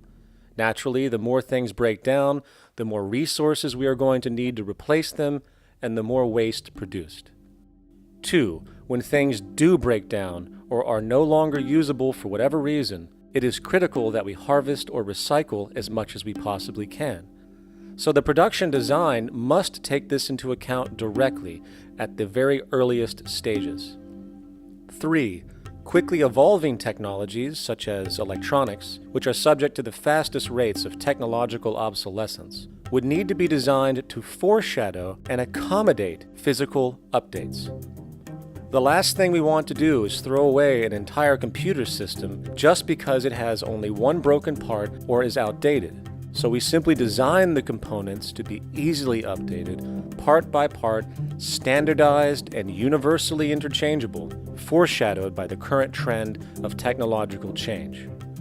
And when we realize that the mechanisms of strategic preservation, strategic safety, and strategic efficiency are purely technical considerations, devoid of any human opinion or bias, we simply program these strategies into a computer which can weigh and calculate all the relevant variables, allowing us to always arrive at the absolute best method for sustainable production based on current understandings.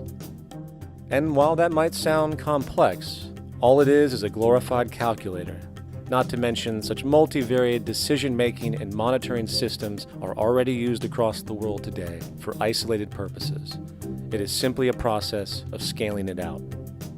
So, now we not only have our resource management system, but also a production management system, both of which are easily computer automated to maximize efficiency, preservation, and safety. The informational reality is that the human mind, or even a group of humans, cannot track what needs to be tracked. It must be done by computers, and it can be. And this brings us to the next level, distribution. What sustainability strategies make sense here? Well, since we know that the shortest distance between 2 points is a straight line, and since energy is required to power transport machines, the less transport distance, the more efficient. Producing goods in one continent and shipping them over to another only makes sense if the goods in question simply cannot be produced in the target area. Otherwise, it is nothing but wasteful. We must localize production so distribution is simple, fast, and requires the least amount of energy. We'll call this the proximity strategy, which simply means we reduce the travel of goods as much as possible, whether raw materials or finished consumer products. Of course, it might also be important to know what goods we are transporting and why, and this falls under the category of demand. And demand is simply what people need to be healthy and to have a high quality of life. The spectrum of material human needs range from core life-supporting necessities, such as food, clean water, shelter, to social and recreational goods, which allow for relaxation and personal social enjoyment, both important factors in human and social health overall. So, very simply, we take another survey.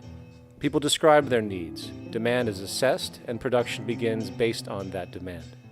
And since the level of demand of different goods will naturally fluctuate and change around different regions, we need to create a demand distribution tracking system, so to avoid overruns and shortages. Of course, this idea is old news. It is used in every major store chain today to make sure they keep up with their inventory. Only this time we are tracking on a global scale. But, wait a minute, we really can't fully understand demand if we don't account for the actual usage of the good itself. Is it logical and sustainable for every single human to, say, have one of everything made, regardless of their usage? No. That would be simply wasteful and inefficient. If a person has a need for a good, but that need is only for, say, 45 minutes a day on average, it would be much more efficient if that good was made available to them and to others when needed. Many forget that it isn't the good that they want, it is the purpose of that good. When we realize that the good itself is only as important as its utility, we see that external restriction, or what we might call today ownership, is extremely wasteful and environmentally illogical in a fundamental economic sense. So, we need to devise a strategy called strategic access. This will be the foundation of our demand distribution tracking system, which makes sure we can meet the demand of the population's needs for access of whatever they need when they need it. And as far as physically obtaining the goods, centralized and regional access centers all make sense for the most part, placed in close proximity to the population, and a person would simply come in, take the item, use it, and when finished, return it when it is no longer needed. Sort of how a library works today. In fact, these centers could not only exist in the community in the way we see local stores today, but specialized access centers would exist in specific areas where often certain goods are utilized, saving more energy with less repeat transport. And once this demand tracking system is in order, it is tied into our production management system, and of course into our resource management system, hence creating a unified, dynamically updating, global economic management machine that simply makes sure we remain sustainable, starting with securing the integrity of our finite resources, moving to make sure we only create the best, most strategic goods possible, while distributing everything in the most intelligent and efficient way. And the unique result of this preservation-based approach, which is intuitively counter to many, is that this logical, ground-up, empirical process of preservation and efficiency, which can only define true human sustainability on this planet, would likely enable something never before seen in human history. Access abundance, not just for a percentage of the global population, but the entire civilization. This economic model, as was just generalized, this responsible systems approach to total Earth resource management and processes, designed again to do nothing less than take care of humanity as a whole in the most efficient and sustainable way, could be termed a resource-based economy. The idea was defined in the 1970s by structural engineer Jacques Fresco. He understood back then that society was on a collision course with nature and itself, unsustainable on every level. And if things didn't change, we would destroy ourselves one way or another. Are all these things you're saying, Jacques, could they be built with what we know today, or are some of these things, are you guessing based on what we know today? No. All of these things can be built with what we know today. It would take 10 years to change the surface of the earth, to rebuild the world into a second Garden of Eden. The choice lies with you. The stupidity of a nuclear arms race, the development of weapons, trying to solve your problems politically by electing this political party or that political party, that all politics is immersed in corruption. Let me say it again. Communism, socialism, fascism, the Democrats, the liberals, we want to absorb human beings. All organizations that believe in a better life for man, there are no Negro problems or Polish problems or Jewish problems or Greek problems or women's problems. They're human problems. I'm not afraid of anybody. I don't work for anyone. No one can discharge me. I have no boss. I am afraid to live in the society we live in today. Our society cannot be maintained by this type of incompetency. It was great, the free enterprise system, about 35 years ago. That was the last of its usefulness. Now we've got to change our way of thinking or perish. The horror movies of the future will be our society, the way it didn't work. And politics would be part of a horror movie. Lots of people today use the term cold science because they're analytical, and they don't even know what analytical means. Science means closer approximations of the way the world really works. So it's telling the truth, is what it is. A scientist doesn't try to get along with people. They tell them what their findings are. They have to question all things. And if some scientist comes up with an experiment that shows certain materials have certain strength, other scientists have to be able to duplicate that experiment and come up with the same results. Even if a scientist feels that an airplane wing, due to mathematics or calculations, can hold up a given amount of weight, they still pile sandbags on it to see when it breaks. And they say, you know, my calculations are right, or they're not correct. I love that system because it's free of bias and free of thinking that math can solve all the problems. You have to put your math to test also. I think that every system that can be put to test should be put to test, and that all decisions should be based upon research. A resource-based economy is simply the scientific method applied to social concern, an approach utterly absent in the world today.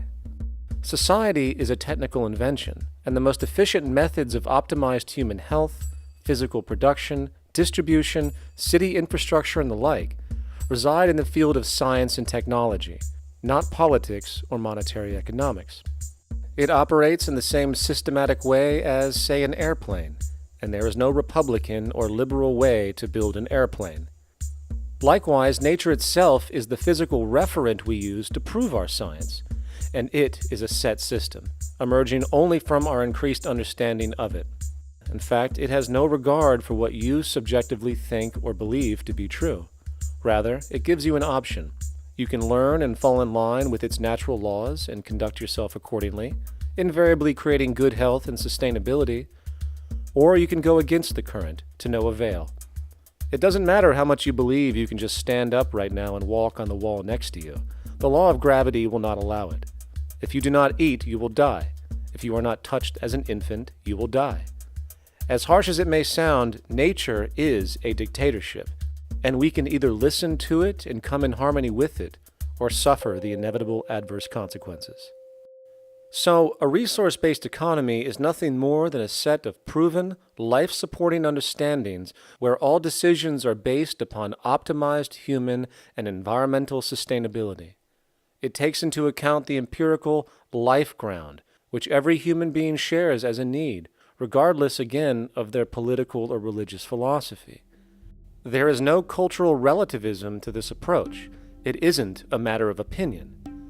Human needs are human needs, and having access to the necessities of life such as clean air, nutritious food, and clean water, along with a positively reinforcing, stable, nurturing, and non-violent environment, is demanded for our mental and physical health, our evolutionary fitness, and hence the species' survival itself.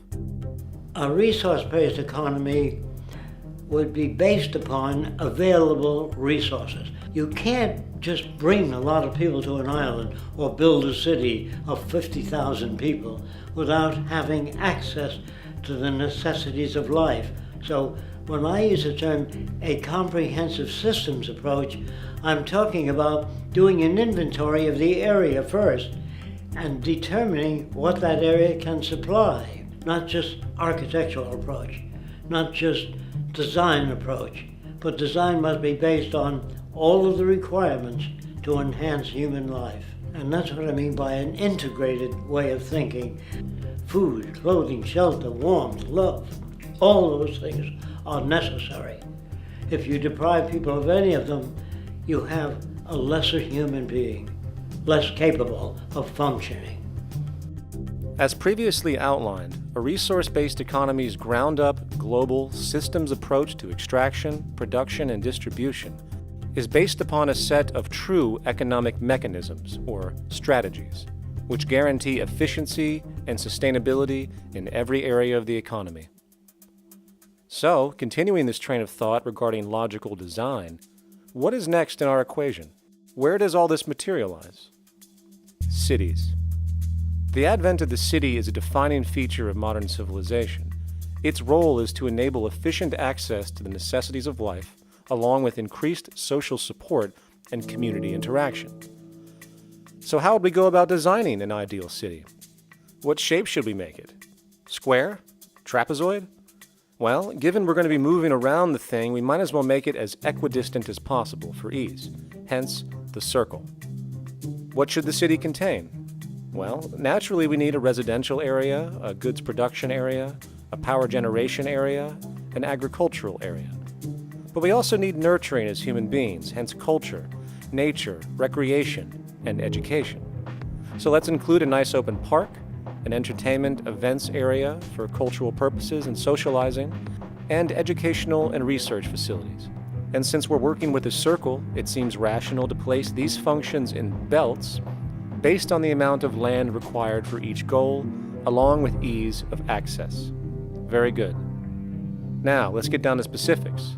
First, we need to consider the core infrastructure, or intestines, of the city organism. These would be the water, good, waste, and energy transport channels. Just as we have water and sewage systems under our cities today, we would extend this channeling concept to integrate waste recycling and delivery itself. No more mailmen or garbage men. It is built right in. We could even use automated pneumatic tubes and similar technologies. Same goes for transport. It needs to be integrated and strategically designed to reduce or even remove the need for wasteful, independent automobiles. Electric trams, conveyors, transveyors, and maglevs, which can take you virtually anywhere in the city, even up and down, along with connecting you to other cities as well. And of course, in the event an automobile is required, it is automated by satellite for safety and integrity. In fact, this automation technology is in working order right now. Automobile accidents kill about 1.2 million people every single year, injuring about 50 million. This is absurd and doesn't have to occur. Between efficient city design and automated driverless cars, this death toll can be virtually eliminated. Agriculture. Today, through our haphazard, cost-cutting industrial methods, using pesticides, excessive fertilizers, and other means, we have successfully destroyed much of the arable land on this planet, not to mention also extensively poisoning our bodies. In fact, industrial and agricultural chemical toxins now show up in virtually every human being tested, including infants. Fortunately, there is a glaring alternative: the soilless mediums of hydroponics and aeroponics, which also reduce nutrient and water requirements by up to 75% of our current usage. Food can now be organically grown on an industrial scale in enclosed vertical farms, such as in 50-story 1-acre plots. virtually eliminating the need for pesticides and hydrocarbons in general. This is the future of industrial food cultivation, efficient, clean, and abundant. So, such advanced systems would be, in part, what comprise our agricultural belt, producing all the food required for the entire city's population, with no need to import anything from the outside, saving time, waste, and energy. And speaking of energy, the energy belt would work in a systems approach to extract electricity from our abundant renewable mediums, specifically wind, solar, geothermal, and heat differentials, and if near water potentials, tidal and wave power. To avoid intermittency and make sure a positive net energy return occurs, these mediums would operate in an integrated system, powering each other when needed, while storing excessive energy to large supercapacitors under the ground, so nothing can go to waste. And not only does the city power itself, particular structures will also power independently and generate electricity through photovoltaic paints, structural pressure transducers, the thermocouple effect, and other current but underutilized technologies. But of course, this begs the question, how does this technology and goods in general get created in the first place? This brings us to production. The industrial belt, apart from having hospitals and the like, would be the hub of factory production. Completely localized overall, it would of course obtain raw materials by way of the global resource management system just discussed, with demand being generated by the population of the city itself. As far as the mechanics of production, we need to discuss a new, powerful phenomenon, which was sparked very recently in human history and is on pace to changing everything. It's called mechanization, or the automation of labor. Well, if you look around you, you'll notice that almost everything that we use today is built automatically. Your shoes, your clothes, your home appliances, your car, and so on. They are all built by machines in an automatic way. Can we say that the society has not been influenced by these major technological advancements? Of course not. These systems really dictate new structures and new needs, and they make a lot of other things obsolete. So we've been going up in the development and use of technology in an exponential way. So definitely automation is going to continue. You cannot stop technologies that just make sense. Labor automation through technology is at the bottom of every major social transformation in human history.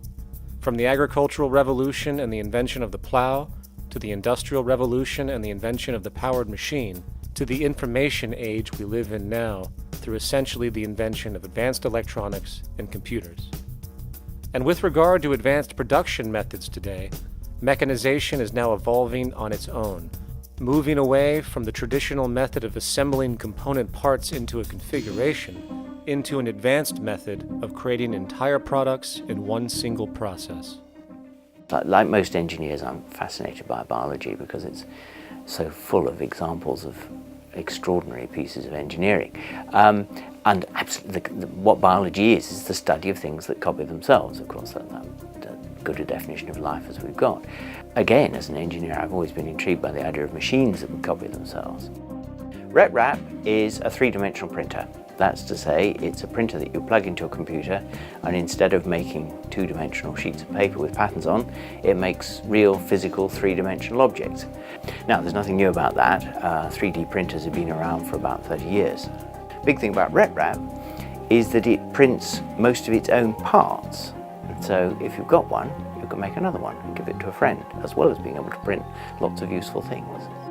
From the simple printing of basic household goods in your home, to the printing of an entire automobile body in one swoop, advanced automated 3D printing now has the potential to transform virtually every field of production, including home construction.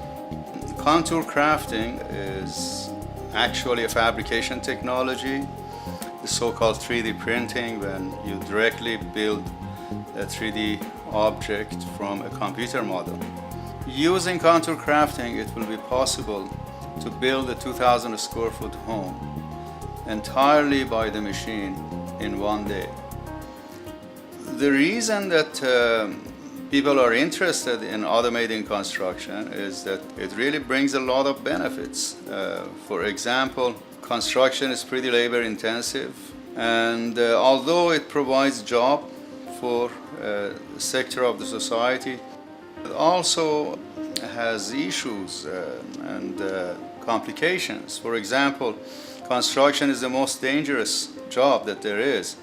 It is worse than mining and agriculture. It has got the highest level of fatality almost in every country.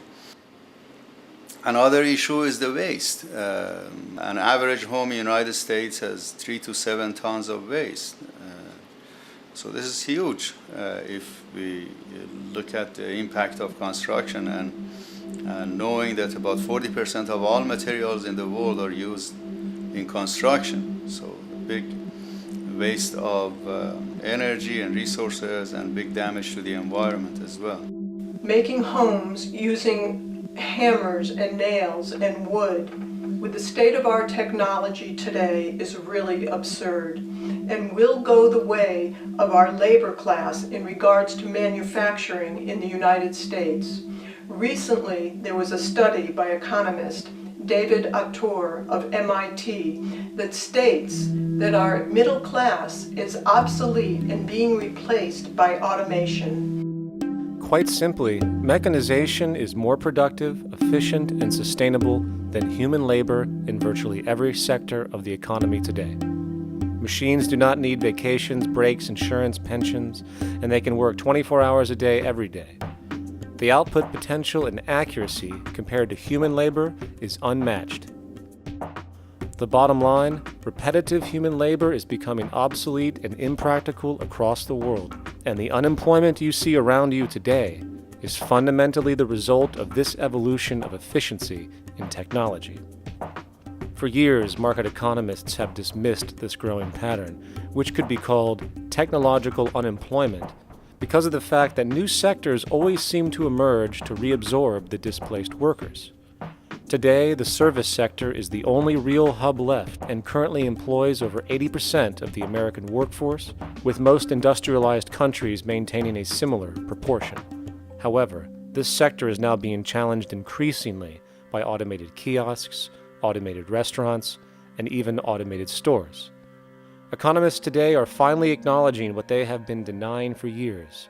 Not only is technological unemployment exasperating the current labor crisis we see across the world due to the global economic downturn, but the more the recession deepens, the faster the industries are mechanizing. The catch, which is not realized, is that the faster they mechanize to save money, the more they displace people, the more they reduce public purchasing power. This means that while the corporation can produce everything more cheaply, fewer and fewer people will actually have money to buy anything, regardless of how cheap they become. The bottom line is that the labor for income game is slowly coming to an end. In fact, if you take a moment to reflect on the jobs which are in existence today, which automation could take over right now if applied, 75% of the global workforce could be replaced by mechanization tomorrow. And this is why, in a resource-based economy, there is no monetary market system, no money at all, for there is no need. A resource-based economy recognizes the efficiency of mechanization and accepts it for what it offers. It doesn't fight it like we do today. Why? Because it is irresponsible not to, given any interest in efficiency and sustainability.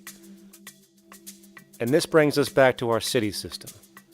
In the center is the central dome, which not only houses the educational facilities and transportation hub, it also hosts the mainframe that runs the city's technical operations. The city is, in fact, one big automated machine. It has sensors in all technical belts to track the progress of agriculture, energy gathering, production, distribution, and the like. Now, would people be needed to oversee these operations in the event of a malfunction or the like? Most probably yes, but that number would decrease over time as improvements continue.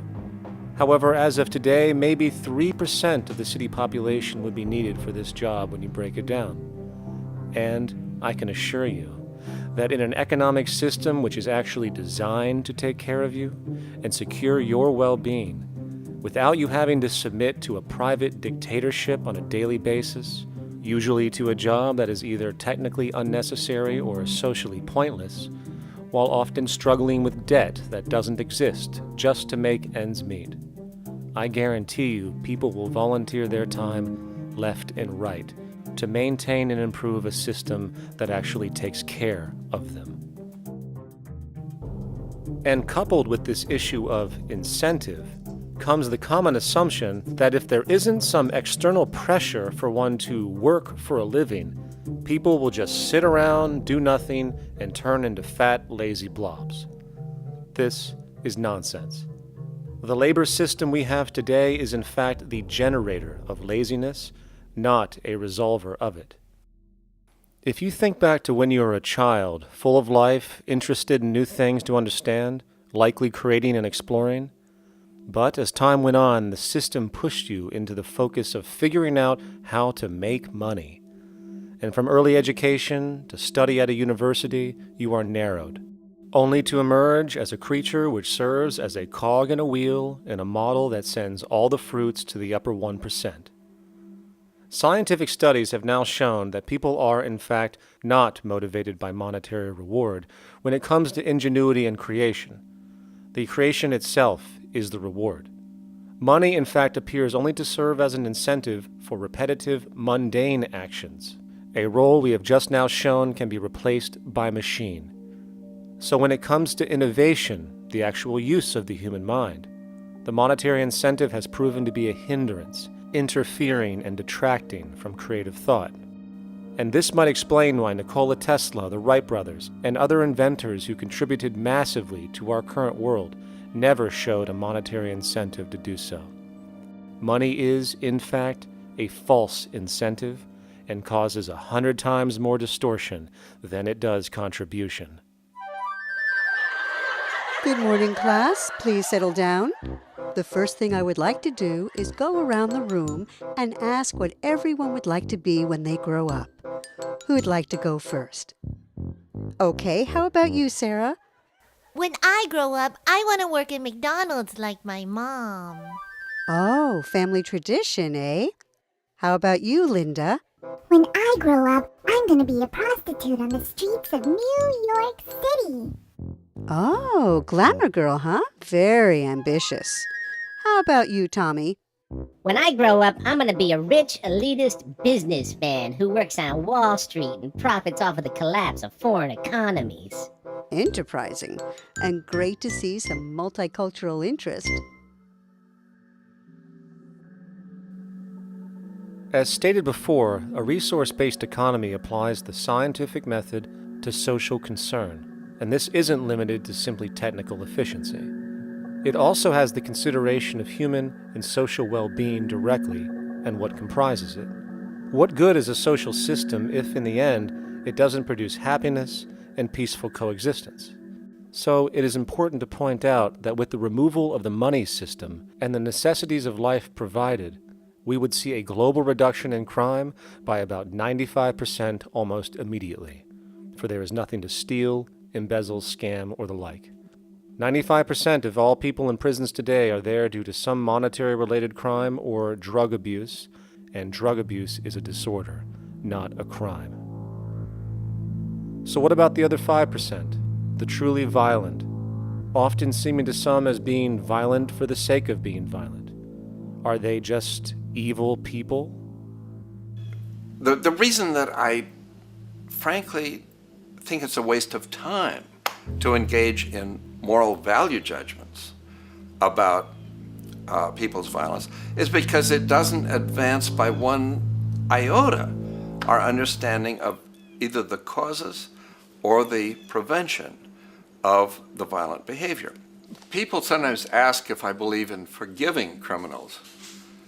My answer to that is, no, I don't believe in forgiveness any more than I believe in condemnation.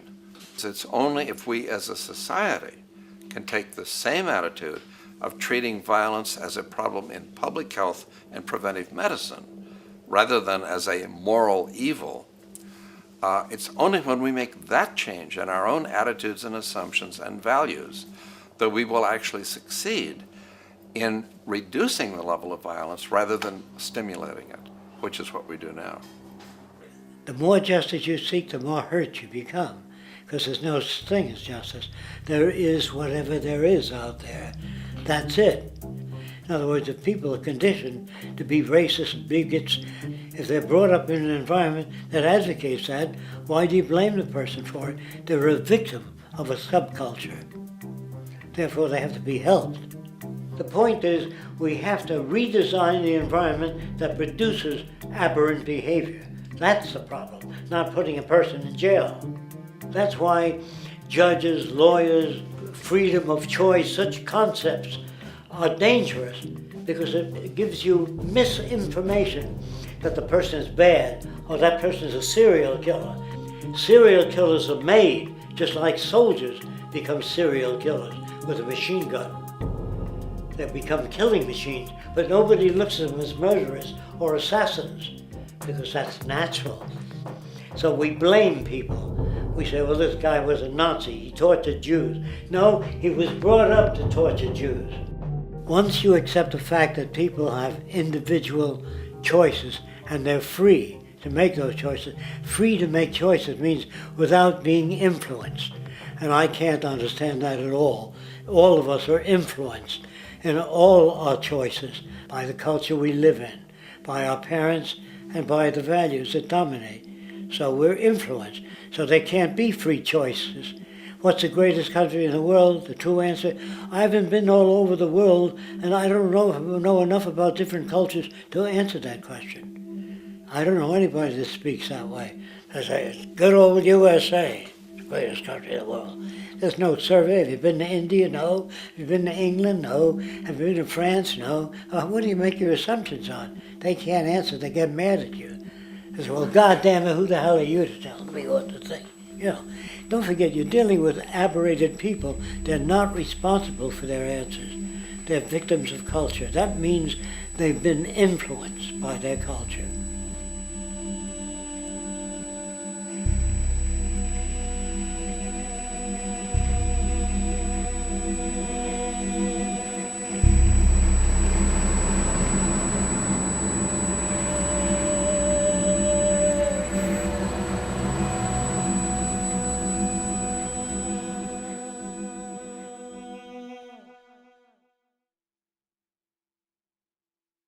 When we consider a resource-based economy, there are often a number of arguments that tend to come up with regard to the efficiency. Now hold on just a minute. Yes? I know what this is. This is called Marxism, buddy. Stalin killed 800 billion people because of ideas like this. My father died in the gulag. Hold on. Communist, fascist. You don't like America, you should just leave. All right, everybody just calm down. Death to the New World Order. Death to the New World Order. And as the irrationality of the audience grew, shocked and confused, suddenly the narrator suffered a fatal heart attack. And the seemingly communist propaganda film was no more.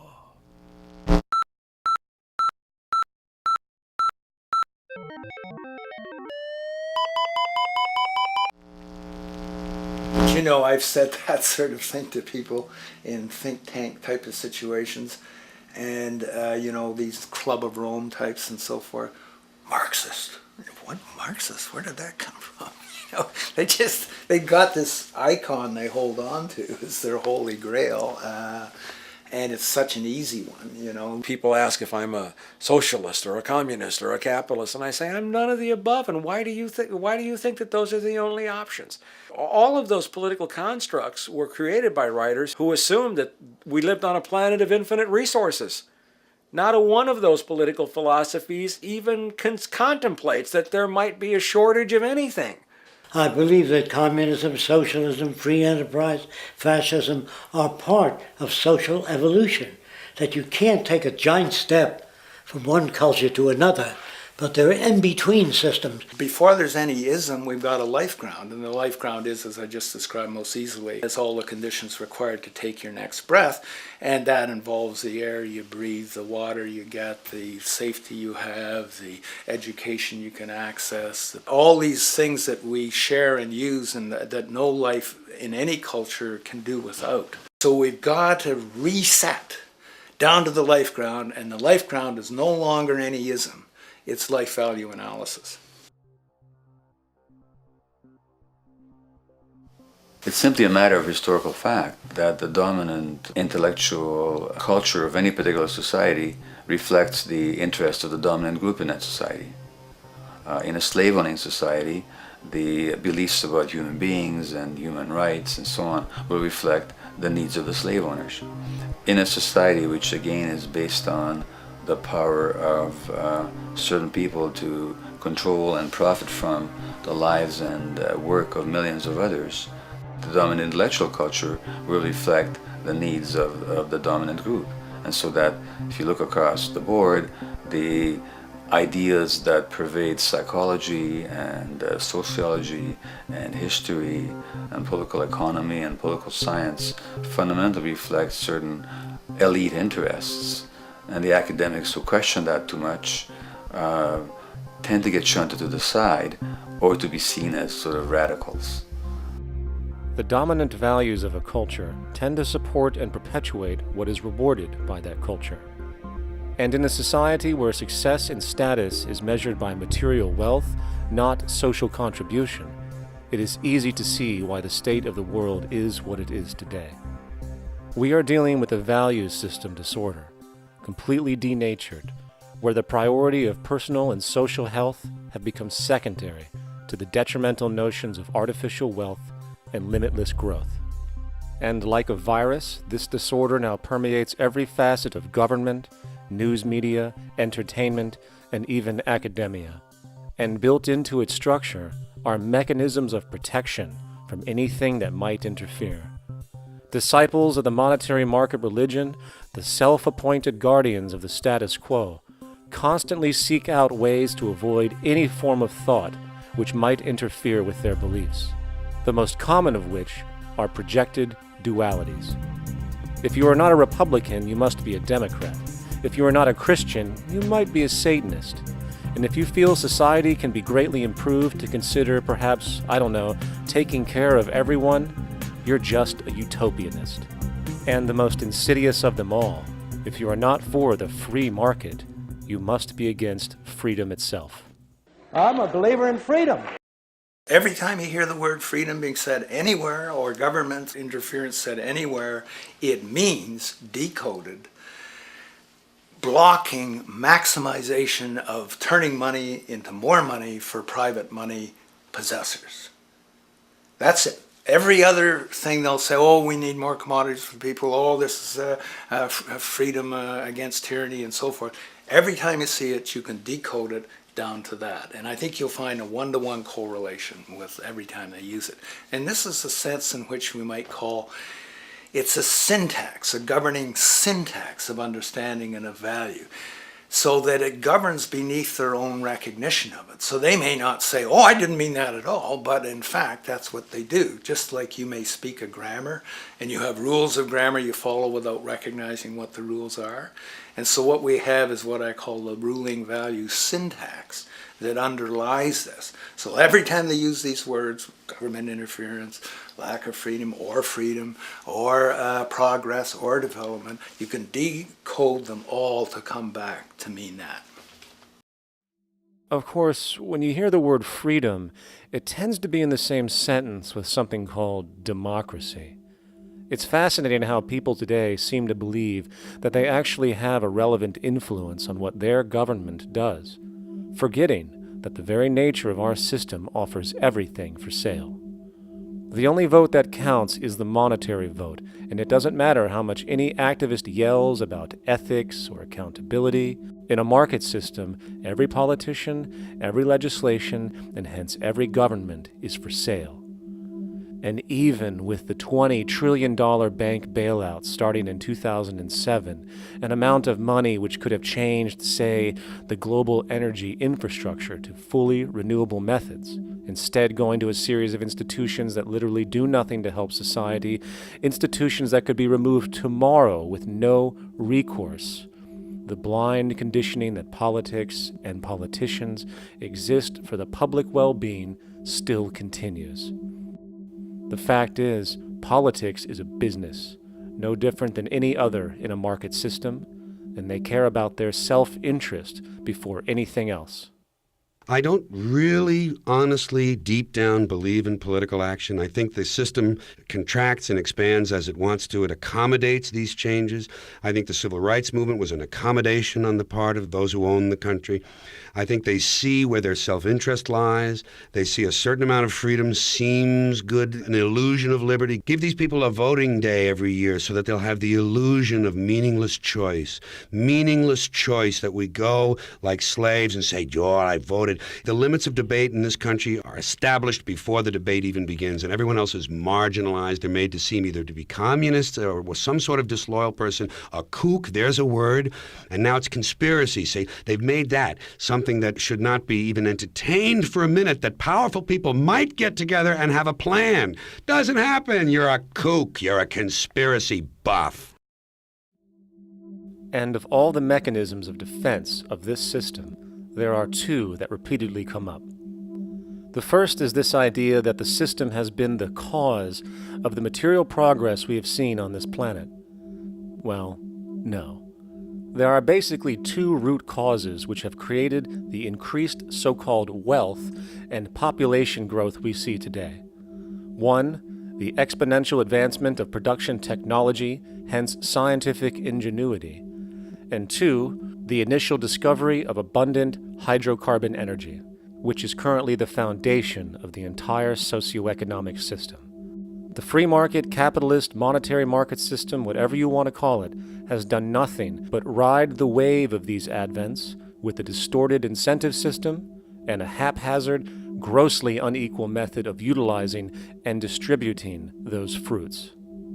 The second defense is a belligerent social bias generated from years of propaganda, which sees any other social system as a route to so-called tyranny, with various name droppings of Stalin, Mao, Hitler, and the death tolls they generated. Well, as despotic as these men might have been, along with the societal approaches they perpetuated, when it comes to the game of death, when it comes to the systematic daily mass murder of human beings, nothing in history compares to what we have today. Famines throughout at least the last century of our history have not been caused by a lack of food. They've been caused by relative poverty. The economic resources were so inequitably distributed that the poor simply didn't have enough money with which to buy the food that would have been available if they could have afforded to pay for it. That would be an example of structural violence. Another example, in Africa and some other areas, but I'll particularly focus on Africa, tens of millions of people are dying of AIDS. Why are they dying? It's not because we don't know how to treat AIDS. We have, millions of people in the wealthy countries are getting along remarkably well because they have the medicines that will treat it. The people in Africa who are dying of AIDS are not dying because of the HIV virus. They're dying because they don't have the money with which to pay for the drugs that would keep them alive. Gandhi saw this. He said the deadliest form of violence is poverty. And that's absolutely right. Poverty kills far more people than all the wars in history, more people than all the murderers in history, more than all the suicides in history. Not only does structural violence kill more people than all the behavioral violence put together, structural violence is also the main cause of behavioral violence.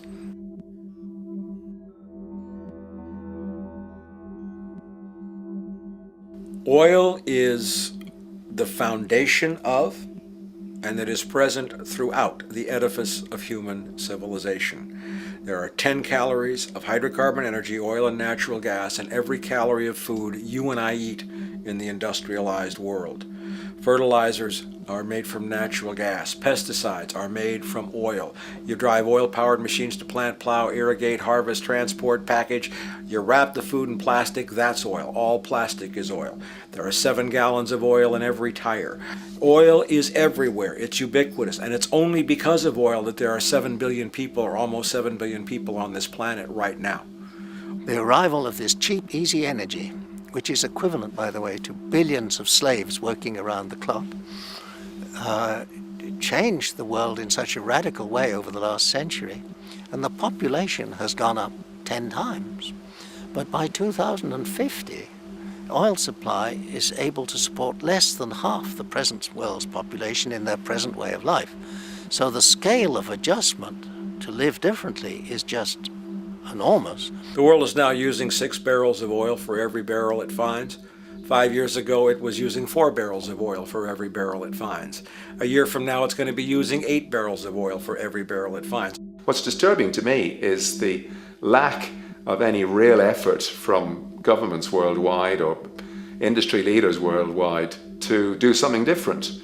I mean, we have these sort of attempts to build more wind power and to maybe do something with tide. We've got attempts to make our cars a little bit more efficient. But there's nothing which really looks like a revolution coming along. These are all pretty minor. And that, I think, is pretty frightening. And the governments who are driven by these economists who don't really appreciate what we're talking about are trying to stimulate consumerism to restore past prosperity in the hope that they can restore the past. They're printing yet more money lacking any collateral at all. So if the economy improves and recovers and growth, the famous growth comes back, it'll only be short-lived because within a short period of time, counted in months rather than years, it'll hit the supply barrier again. There'll be another price shock and a deeper recession. So I think we go into a series of vicious circles. So you have the economic growth going up, price spike, everything shuts down, that's where we are now. Then it starts to come up again. But what we have now is this area where there's no more ability to produce cheap energy. We're at the peak. We're on the downslope of oil production.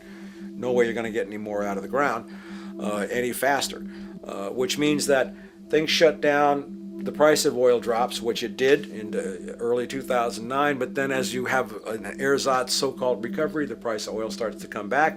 It's recently been hovering around $80 a barrel, and what we see is at $80 a barrel now, with the economic and financial collapse, people are having a hard time affording that.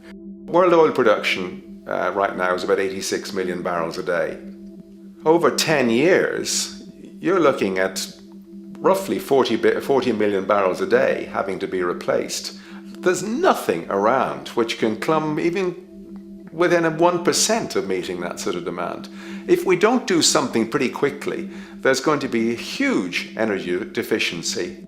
I think the big mistake is in not recognizing a decade or so ago that a concerted effort needed to be made to develop these sustainable forms of energy. I think that's something our grandchildren will look back on with total disbelief. You people knew that you were dealing with a finite commodity. How could you possibly have built your economy around something which was going to disappear?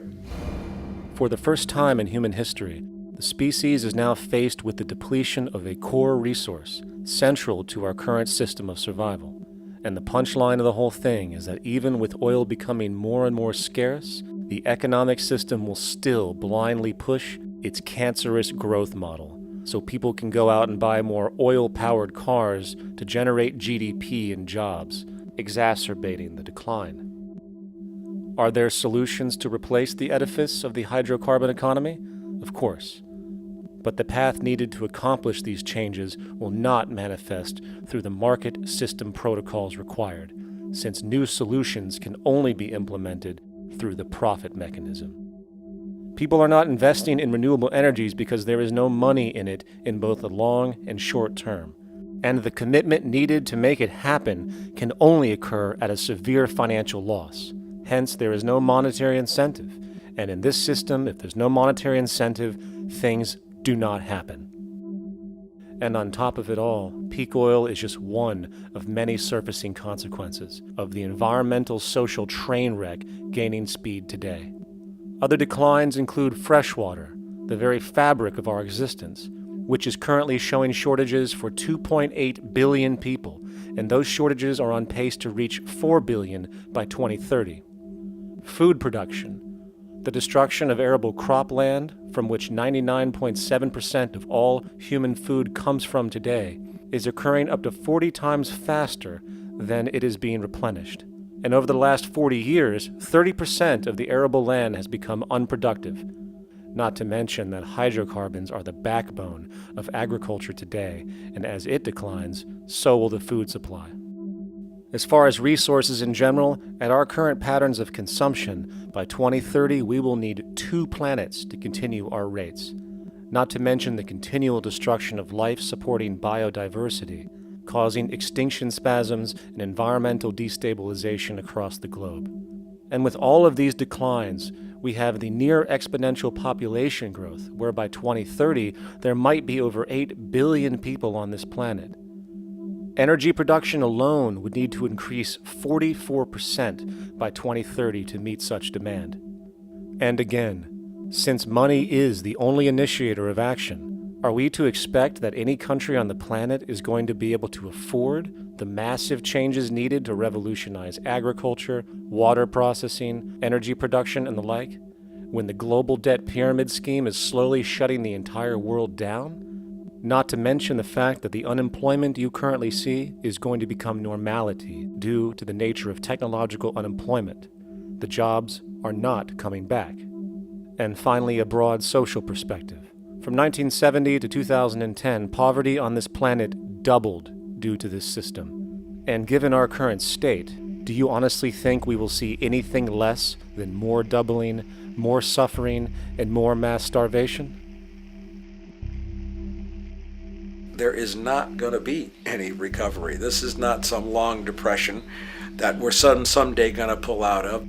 I think the next phase we're going to see after the next round of economic collapse is massive civil unrest, when employment checks stop being paid because the states have no money left. And when things get so bad that people lose confidence in their elected leaders, they will demand change if we don't kill each other in the process or destroy the environment. I'm just afraid that we might get to the point of no return. And that bothers me no end. We do all we can to avoid that condition. It's clear that we're on the verge of a great transition in human life. That what we face now is this fundamental change of the life we've known over the last century. There has to be a link between the economy and the resources of this planet, the resources being, of course, all animal and plant life, the health of the oceans and everything else. This is a monetary paradigm that will not let go until it's killed the last human being. The in-group will do all it can to stay in power. And that's what you got to keep in mind. They'll use the Army and Navy and lies or whatever they have to use to keep in power. They're not about to give it up because they don't know of any other system that will perpetuate their kind.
straight and stronger course to the corner of your life.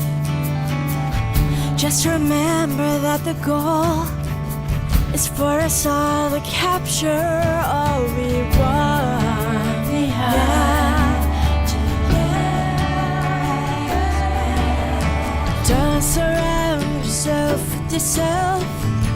Move on back to squares. Send an instant karma to me, and I shall live with love and care for yourself. 'Cause it's time and time with your time, and its news is captured for the queen to use.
Satisfied, I'm on my way.